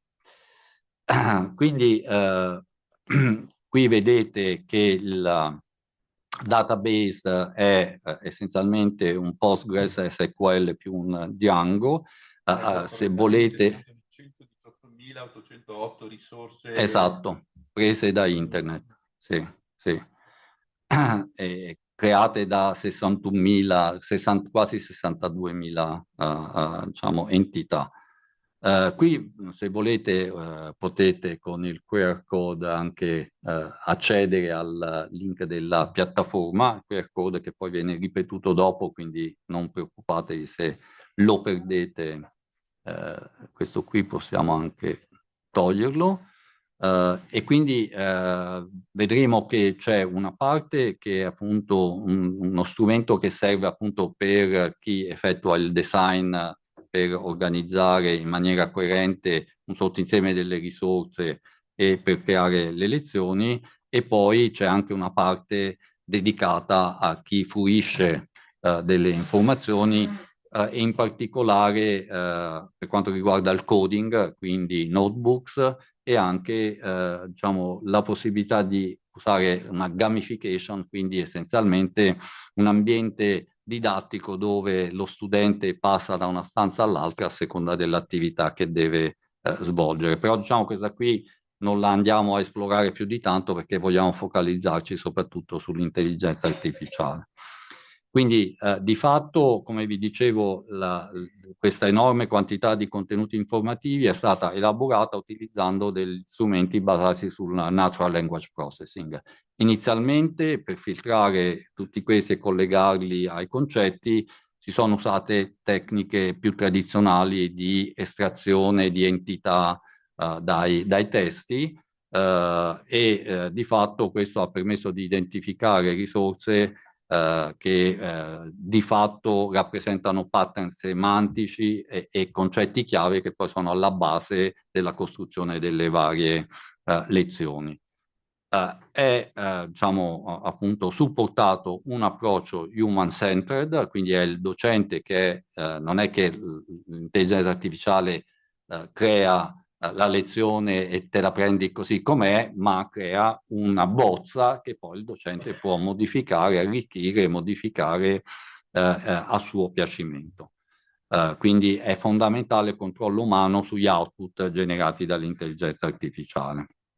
E quindi l'idea è stata quella di creare un'interfaccia, o meglio un prototipo di interfaccia che però volendo potete provare.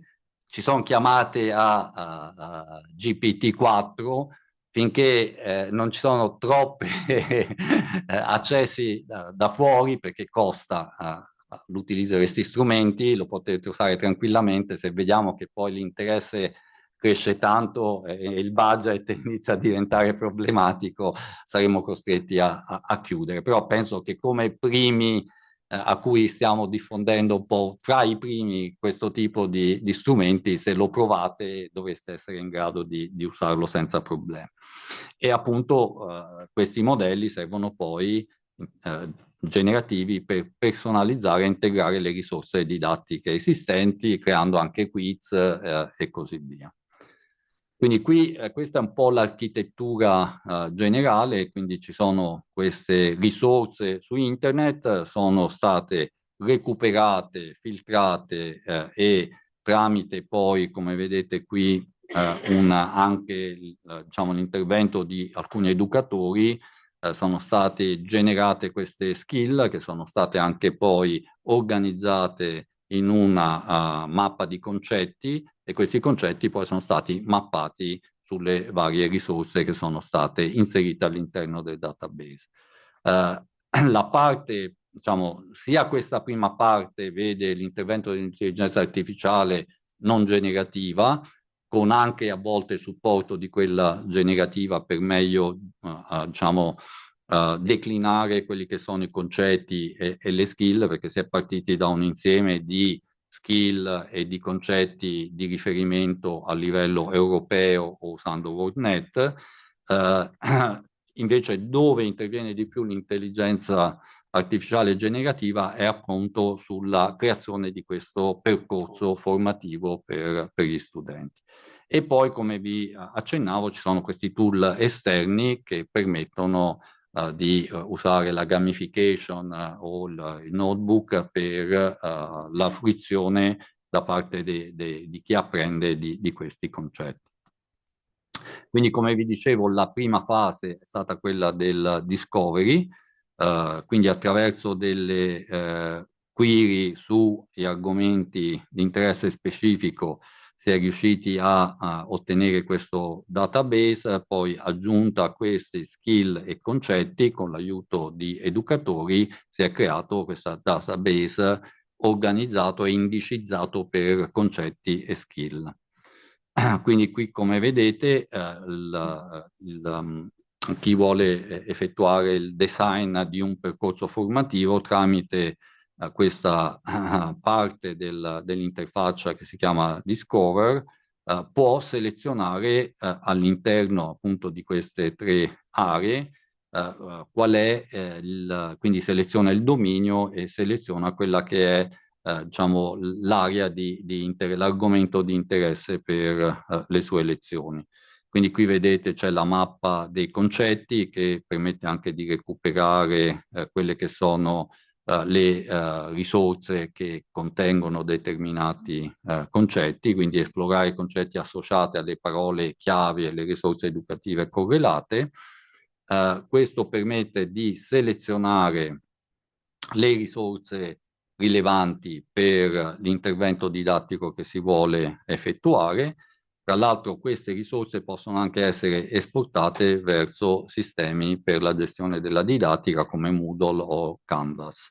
E si passa a questo punto, con questo sottoinsieme che è stato selezionato, alla parte di design. Quindi c'è prima la fase di collect, dove si vanno a definire le proprie risorse su cui si va a creare l'intervento specifico. Quindi questa parte del sistema permette l'organizzazione delle risorse didattiche in base ai dati testuali, e poi c'è la parte di design, dove si utilizzano i concetti elaborati dalla collezione appunto selezionata, l'applicazione di un framework pedagogico, in particolare la tassonomia di Bloom un po' rivisitata, e l'identificazione degli obiettivi di apprendimento. Quindi grazie a queste informazioni è possibile ottenere il supporto dell'AI generativa per esplicitare gli obiettivi di apprendimento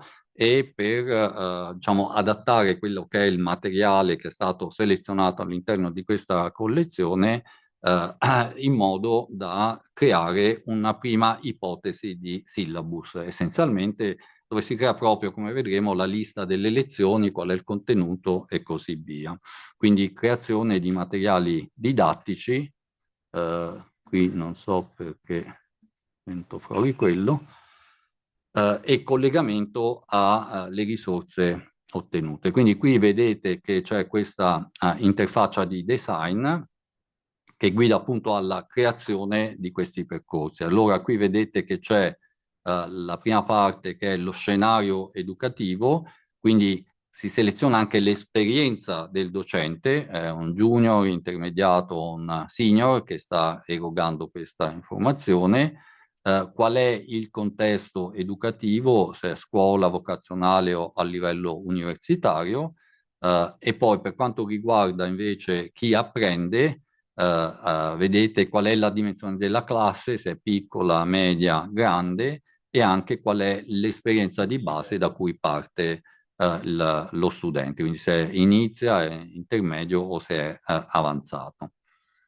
Quindi a questo punto, usando appunto la tassonomia di Bloom rivisitata, si crea questo quadro, si ha questo riferimento, questo quadro pedagogico, per esempio qual è l'obiettivo formativo, quello di illustrare un concetto, di spiegarlo, di fare un diciamo, riassunto, di fare una descrizione, chiarificare e così via. Quindi qui a questo punto vedete che si va a selezionare il numero di obiettivi di apprendimento e si usa la intelligenza artificiale generativa a supporto della creazione di questi obiettivi, ovviamente prendendo in considerazione tutte le informazioni che sono state selezionate prima, dalle risorse fino alla selezione dei livelli che abbiamo visto precedentemente. E questo è un esempio di cosa l'intelligenza artificiale genera. Quindi come vedete c'è lezione per lezione, qual è il tipo di attività, il tempo, questo lo può impostare poi anche l'utente, in questo caso non è valorizzato, e poi c'è una descrizione di quelli che sono i contenuti della lezione, a cui poi si può associare qual è la risorsa didattica più adatta per tutto quello. Qui vedete un esempio con economia circolare, quindi si genera questo piano che è completamente editabile dall'utente. Quindi è una bozza, è un suggerimento iniziale che poi il docente può elaborare. Qui vedete appunto anche poi la fase di creazione di attività di valutazione e di autoapprendimento, dove si decide qual è il livello di Bloom, quindi se è per ricordare, quindi memorizzare le nozioni, comprensione, saper applicare le nozioni, saper analizzare, saper valutare o creare. E quindi il tipo di assegnamento, se è un quiz teorico sulle conoscenze, se è di programmazione, se è un invece esercizio pratico, e il livello di creatività dell'intelligenza artificiale. Quindi, come forse sapete, l'AI generativa si basa su una distribuzione di probabilità di quelli che sono gli eventi consistenti con il linguaggio e le conoscenze inserite all'interno del modello, e c'è la possibilità di intervenire su come utilizzare questa distribuzione di probabilità, se prendere sempre gli eventi più probabili o quelli anche un pochino meno probabili, permettendo un minimo di casualità e quindi di creatività, innovazione nel far questo. Quindi si può anche decidere qual è quello che è, diciamo, il tipo di creatività che, chiamiamola così, che il modello può inserire. Per cui qui c'è un esempio di scenario di quello che si può fare. Questo di fatto dal punto di vista informatico è supportato da una serie di API che di fatto gestiscono, come vedete, vari aspetti, quindi dall'analizzatore di testo al generatore di obiettivi di apprendimento, all'analizzatore degli obiettivi di apprendimento, al planning delle lezioni e alle attività di diciamo, valutazione che vengono a essere generate. Per cui alla base poi di tutte queste chiamate c'è un modello generativo di linguaggio. Per il progetto è stato usato GPT 3.5 Turbo, perché questo progetto è iniziato già da un po' di tempo e, come sapete, ne viene fuori uno ogni settimana di questi modelli, e poi è stato anche aggiornato con il GPT-4 come ultima versione, da cui vi dicevo. Se voi provate, adesso ci sono chiamate lì, però non è che sono gratuite queste chiamate, per cui il progetto ne supporta varie, è interessato ad avere feedback e valutazioni. Se però poi la cosa prende un po' troppo il piede... Non ditelo troppo gli amici. Siamo verso la fine, però... Sì, c'è la parte poi di esecuzione, velocemente c'è la possibilità, come vi dicevo, di inserire tutto questo all'interno di framework che sono già utilizzati in vari ambienti. Questi sono i riferimenti al progetto, in particolare le due persone che hanno curato principalmente questa parte del progetto sono Gianluca Schiavo e Antonio Bucchiarone. Antonio Bucchiarone è stato fino a poco tempo fa in FBK, ma adesso è docente, è diventato docente all'Università dell'Aquila. Quindi qui vedete sono state anche fatte delle pubblicazioni, quindi se avete domande specifiche sull'interfaccia non chiedete a me, perché non l'ho fatta io. Non abbiamo più tempo. Chiedete. Grazie al professor Sperduti. Veramente ci ha dato uno spaccato estremamente interessante sulle potenzialità, tantissime. Io sottolineo quello che comunque, se non ho capito male, Alessandro, la selezione degli learning object da inserire nel percorso lo fa il docente.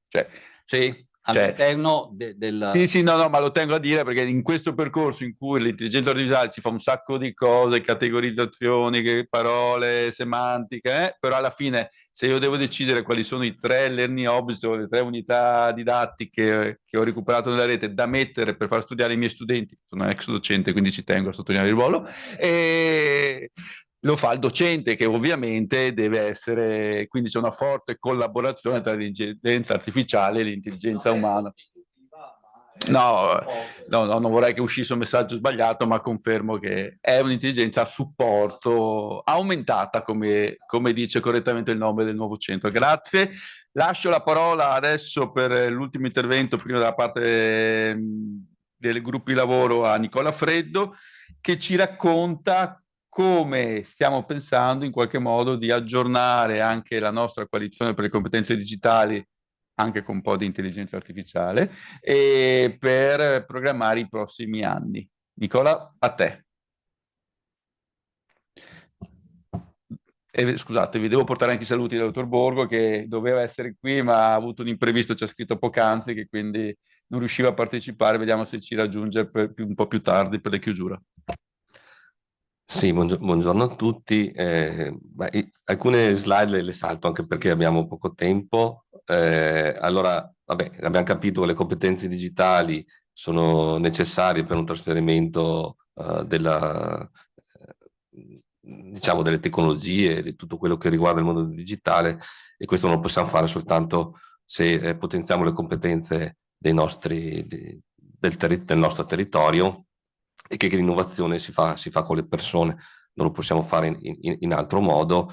E qui si tratta di capire quale persone vogliamo formare e cerchiamo, cioè quelle che poi Nello Iacono ha detto sono i leaders, cioè sono quelle le persone che noi in qualche modo vogliamo accompagnare in questo percorso di sviluppo delle competenze. Ci interessa un po' meno, insomma, l'alfabetizzazione di base, che tutti devono essere formati su quello, e anche, diciamo, quella parte tecnica che invece è più specialistica e che magari è riservata a corsi universitari e di altro tipo.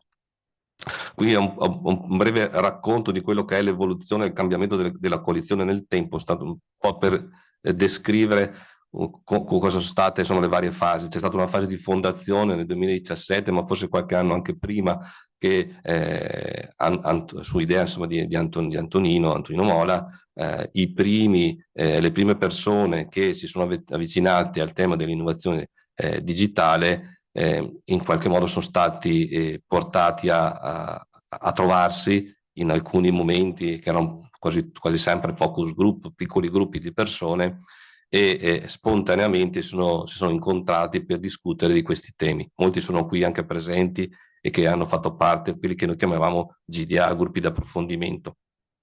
Poi c'è stata una fase successiva, che è stata quella dell'ingresso di ANCI Veneto, quindi la coalizione si è in qualche modo consolidata. C'è stata anche un'adesione formale, quello che prima, insomma, anche la campagna che faremo nel 2025 a questo scopo, cioè trovare non solo la partecipazione spontanea, ma anche tutti gli enti si sentano coinvolti in questo percorso. E qui sono iniziati anche i primi incontri di approfondimento, dove le persone, i pionieri, raccontavano agli altri colleghi le esperienze, le migliori diciamo esperienze, e condividevano queste esperienze con tutti gli altri, quindi i comuni che magari avevano avuto questo vantaggio di portare avanti delle iniziative riuscivano a trasmettere agli altri.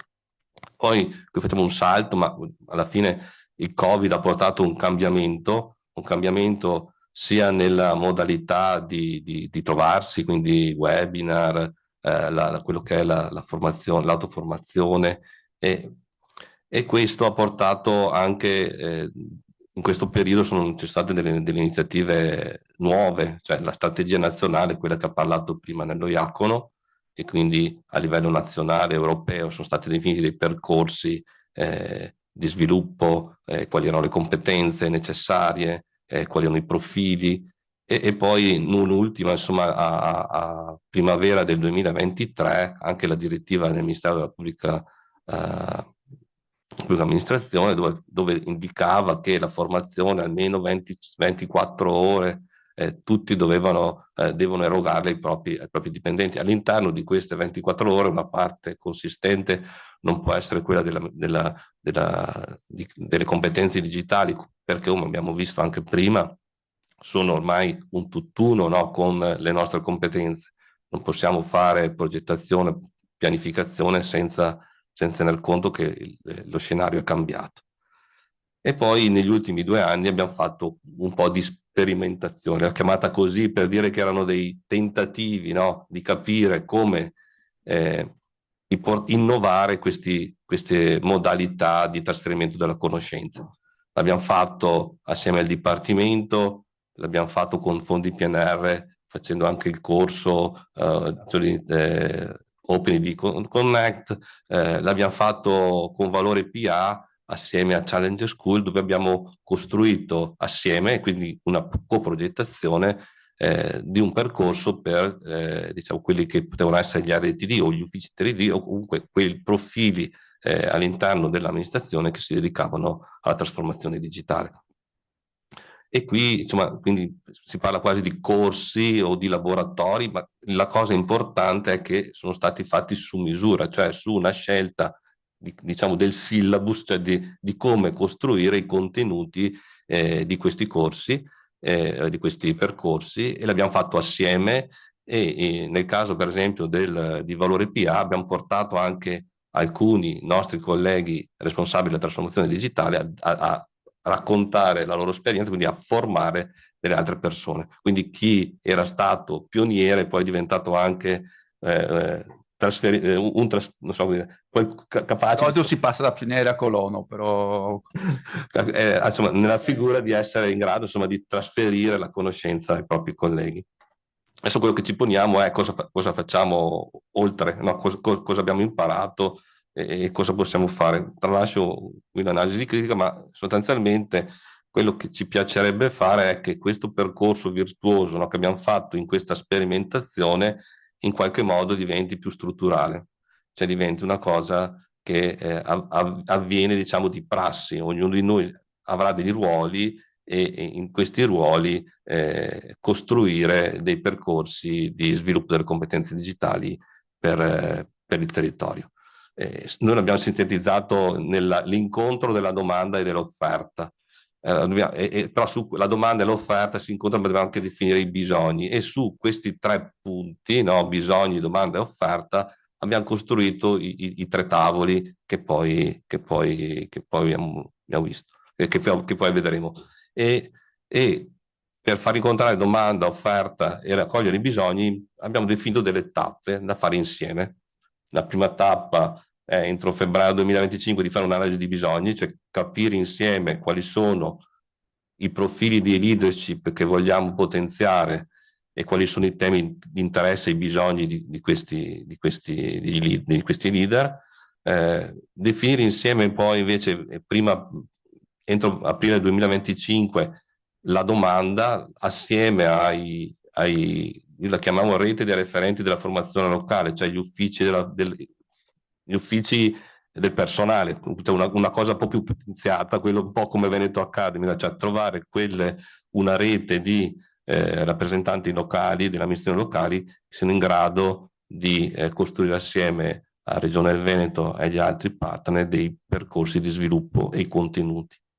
E poi a giugno 2025, assieme ai partner, alle collaborazioni, che qui sono anche, c'è presente QO, c'è presente Challenge School, ma c'è presente anche Paesibu Tecnologia, c'è AS2, ci sono anche delle aziende private, adesso non mi ricordo, scusate, tutti i nomi, però assieme a loro capire come arricchire i percorsi che sono costruiti sia da risorse nazionali gratuite, ma anche da interventi mirati costruiti assieme e su misura per potenziare questi leader. Quindi questo è un po' il percorso che vorremmo fare assieme.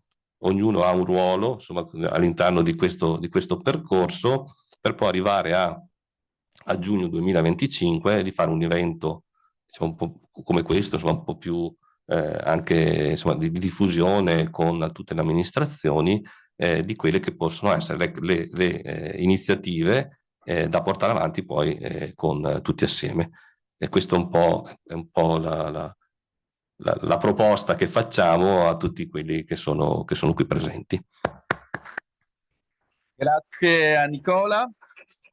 Allora, sono le 11:55, abbiamo 45 minuti, quindi fino alle 12:40 sforiamo un po', siamo un po' oltre la tabella di marcia, ma riusciremo a recuperare poi nella restituzione. Vediamo, abbiamo 3 tavoli, giusto? Scusate, sì, volevo mettere... Dove li mandiamo? Adesso volevo pubblicare l'elenco. No, partnership e collaborazione.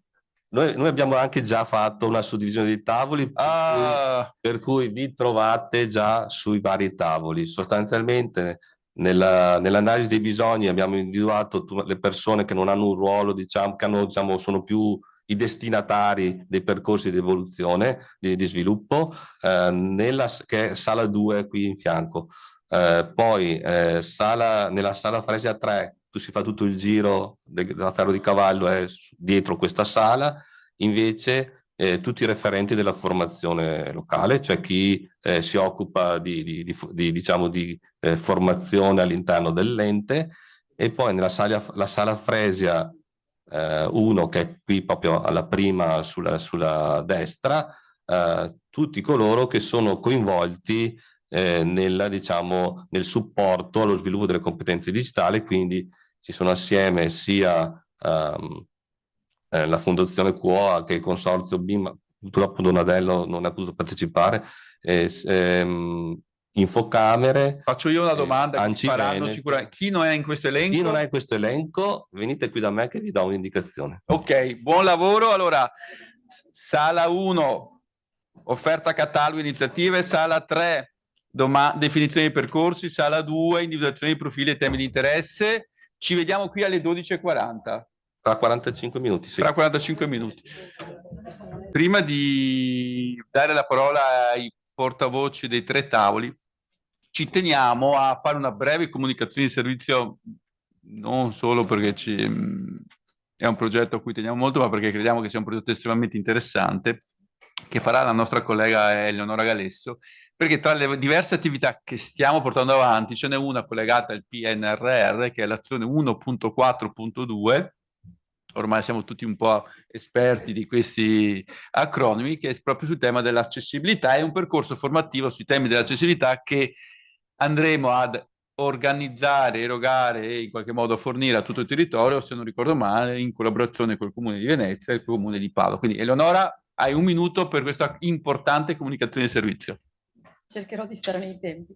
Allora, il corso che noi andiamo ad erogare, appunto in collaborazione con il Comune di Padova e il Comune di Venezia, consta in 3 percorsi, tra cui il dipendente della pubblica amministrazione può scegliere un percorso base che dà una panoramica completa sul tema dell'accessibilità, un percorso indirizzato soprattutto ai dirigenti e agli RTD che approfondisce in particolar modo il tema normativo e il tema della pianificazione, e un percorso di tipo tecnico dedicato soprattutto allo sviluppo dei prodotti digitali, in particolare quelli del web.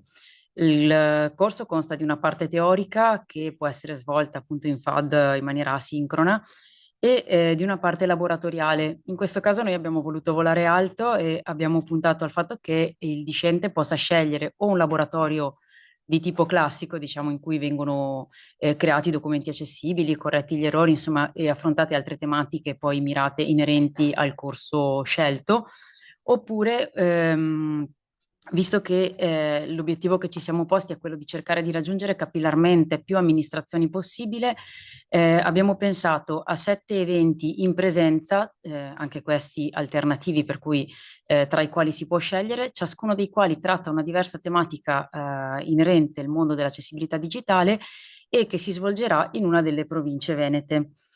Si tratta di un corso piuttosto corposo e piuttosto ambizioso, ma questo era l'unico modo per proporre un prodotto diverso rispetto a quanto viene offerto attualmente dalle piattaforme online e che permetta poi agli enti e alle amministrazioni di padroneggiare la materia accessibilità, perché l'obiettivo, diciamo, di questo corso è far sì che i servizi digitali parlino a tutti. Qui mi permetto di aggiungere un piccolo appunto che io ho preso a margine degli interventi di oggi. Si parla di tecnologie che devono raggiungere platee a volte che hanno difficoltà in qualche modo ad interagire con la parte digitale. Se un prodotto è pensato in maniera accessibile, in maniera usabile, non funziona bene soltanto per le persone che hanno una disabilità certificata, ma funziona bene per tutti, quindi anche per chi magari ha difficoltà con la lingua, per chi è un po' come fascia di età magari fuori da quella che è la digitalizzazione. Per cui noi lo vediamo come uno step fondamentale poi per una buona progettazione. L'obiettivo che ci poniamo è quello, a valle poi di questo corso, di avere una rete sull'accessibilità che sia un riferimento stabile sia nel tempo, in maniera che ogni ente, da poter seguire poi i cambiamenti normativi, i cambiamenti tecnologici, e sia in termini di spazio. Come anticipato, stiamo cercando di raggiungere veramente in maniera molto capillare più amministrazioni possibile. Non è un percorso che ci vede soli, è un percorso che stanno seguendo 55 pubbliche amministrazioni in Italia come amministrazioni aderenti alla misura 142, le quali a loro volta si faranno punti di erogazione di formazione sul loro territorio, per cui le regioni, le province autonome, le città metropolitane e altre amministrazioni che appunto oltre a erogare corsi per i propri dipendenti interni, erogheranno corsi anche sul territorio, quindi è un percorso che non ci può vedere come fanalino di coda all'interno di questo processo. Perché seguire questo corso? Perché la normativa cambia velocemente, tra un po' avremo dei nuovi criteri di accessibilità a cui i siti dovranno essere compatibili. Sarà una normativa che parlerà anche ai soggetti privati e quindi diventerà un pochino un linguaggio universale di chiunque voglia produrre un servizio digitale. Vi sono anche degli importanti adempimenti a livello normativo per quel che riguarda il piano triennale della sezione che riguarda la progettazione di servizi, accessibilità e design. Vi sono dei target molto ambiziosi per quel che riguarda l'accessibilità e noi pensiamo che questo possa essere un supporto importante. A loro volta anche le tecnologie assistive che gli utenti utilizzano per interagire con i servizi digitali sono tecnologie in forte cambiamento, soprattutto anche grazie adesso alle nuove interazioni con l'intelligenza artificiale, per cui per stare al passo con tutti questi cambiamenti è importante avere una base forte. A questo proposito vi anticipiamo le iscrizioni, i corsi si svolgeranno da metà novembre fino a gennaio, la parte teorica. La parte laboratoriale comincia già a metà novembre con i primi 2 eventi, uno a Chioggia e uno a Belluno, il primo che parlerà dell'accessibilità nel suo complesso. Abbiamo avuto la fortuna anche di avere degli esperti importanti, insomma, dal punto di vista dell'accessibilità che verranno in presenza a parlare con noi mentre per quel che riguarda l'evento del 15 di novembre a Belluno ci sarà un approfondimento dal punto di vista normativo. Io qui mi rivolgo a tutte le persone che hanno esigenze di pianificazione, agli RTD, al personale di tipo dirigenziale. Sarà un incontro molto interessante da questo punto di vista e avremo al termine dell'intervento dell'esperto anche la prospettiva degli utenti con l'intervento di persone con disabilità o persone delle associazioni comunque del territorio. Per l'iscrizione ai corsi è già possibile accedere tramite i QR code che vi sono stati dati nel volantino, e per quel che riguarda il calendario completo degli eventi e la possibilità di iscriverci su My Extranet, a breve saranno disponibili tutte le informazioni. Grazie mille. Grazie Eleonora, è un'altra iniziativa molto importante, forse ne facciamo troppe, ma questo è un altro ragionamento. E 3 minuti per restituire, 3 minuti a testa, quindi 9 minuti in tutto, non prendete paura. Valeria Pavone, gruppo 2, esponente del gruppo della domanda, analisi dei bisogni, profili, anzi, sì, analisi dei bisogni. Ok, sì, ci siamo. Scusate, spero di riuscire perché sono uscite diverse sollecitazioni. Le principali. Le principali. Allora, come vedete, tra le azioni abbiamo ritenuto, la proposta era quella di fare un passo indietro e aggiungere un momento in cui a monte noi definiamo gli obiettivi in generale di trasformazione digitale. Abbiamo ribadito poi 2 aspetti. Noi ci troviamo a dover affrontare un fronte interno e un fronte esterno, quindi abbiamo la pletora della cittadinanza, abbiamo anche i nostri colleghi. Da più parti è emersa la necessità di intervenire prioritariamente sul fronte interno. Quindi definire anche insieme la creazione di un gruppo di lavoro per lo sviluppo delle competenze digitali che ragionasse appunto su quei temi che devono trasversalmente essere posseduti da ogni amministrazione. E poi sul fronte interno c'è il tema della misura 171, 172, quindi come ci aiutiamo a facilitare, anche qui, in particolare come in tutto questo processo il responsabile della transizione digitale può costituire un ruolo determinante che a sua volta va formato. C'erano con noi molti referenti degli uffici formazione e anche qui è emersa la necessità di costituire un tavolo comune di approfondimento, di rilevazione di tutte le iniziative di formazione e delle esigenze formative da parte degli enti, dei diversi ambiti. Mi pare di aver detto tutto. Grazie. Spero di essere stata nei 3 minuti. sicuramente sei rimasta dentro i tempi. Dopo il gruppo 2 passiamo al gruppo 3. Elena Cavazzin, scusate, non riuscivo a leggere i miei appunti, quindi Cavazzin. Cavazzini. Ni. Allora una N in più. Meno Veneta. Meno Veneta. Allora, dunque, noi abbiamo proposto di identificare i referenti della formazione in ogni ente locale attraverso un'adesione formale, quindi in modo che venga identificato formalmente chi sarà il referente, questo a monte. Per quanto riguarda l'analisi del report dei fabbisogni e l'identificazione dei destinatari, si è deciso di definire gli output, ma personalizzando la formazione in base alla platea delle persone poi da formare. E questo perché sia tutto, mi ricollego anche all'ultimo punto, molto modulare, perché sia in termini di tempo da dedicare, sia in termini di persone da formare, di profili professionali, quindi tutto molto modulabile in base a sia l'input iniziale che le persone poi a valle. Per quanto riguarda la definizione dei percorsi di sviluppo,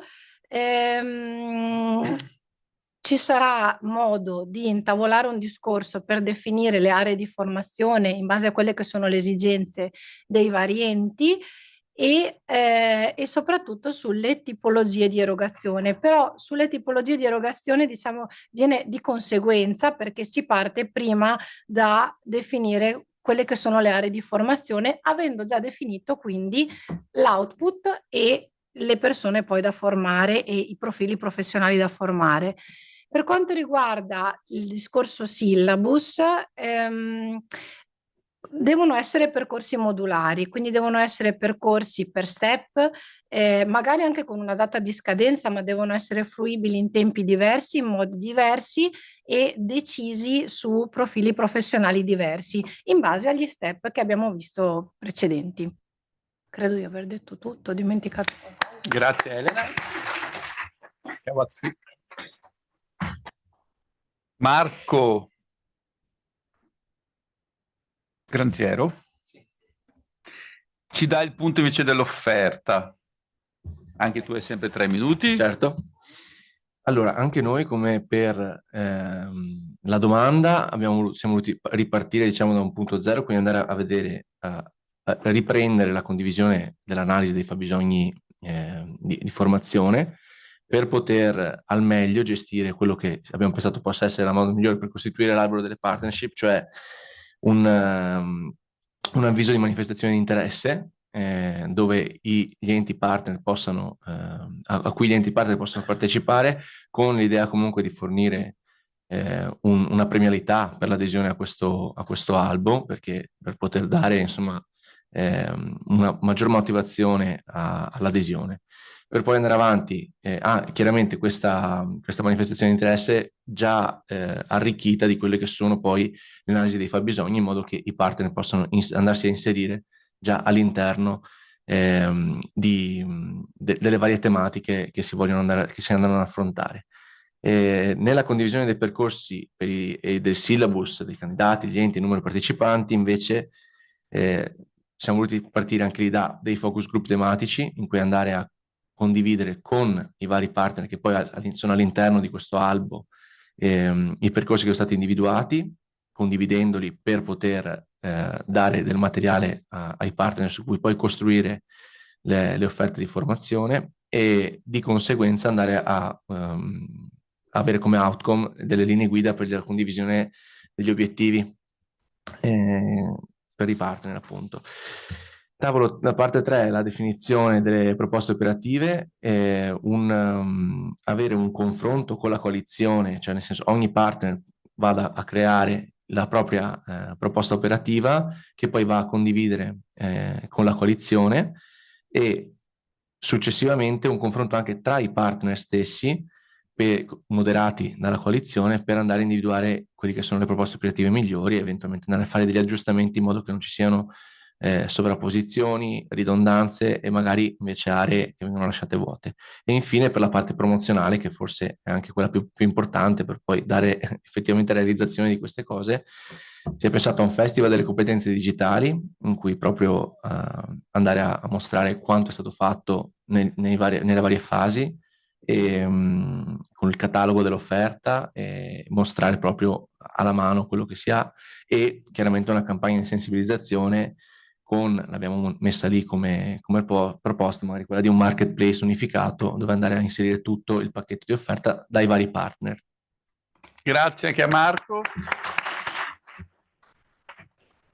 Direi che gli spunti sono veramente molto utili e verranno raccolti. Adesso siediti pure qua, Nicola, che così chiudiamo i lavori, visto che verranno raccolti dal nostro team, in particolare da Nicola, per fare un po' la sintesi e prospettare un po' questo percorso evolutivo che vi abbiamo detto prima. A me è il compito di chiudere questa mattinata estremamente interessante, dicendo veramente 3 cose brevi, perché poi, come qualcuno ha già visto, c'è un aperitivo, un light. Cosa ho scritto? No, aperitivo di networking, non è un light lunch, quindi non si mangia, ma facciamo solo un brindisi e ci salutiamo.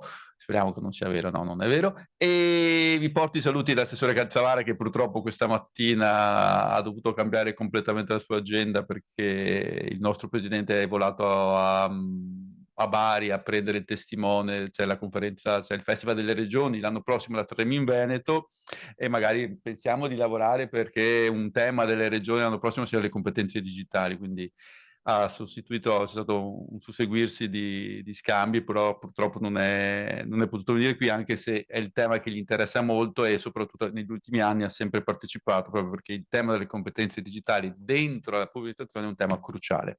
A tal fine, quello che è emerso oggi, anzi gli spunti che sono emersi oggi sono veramente molti. Allora, nello IACO ci ha dato un quadro con dei numeri un po' ruvidi, però i numeri, le sfide importanti sono sfide anche che in qualche modo ci devono spronare a far meglio.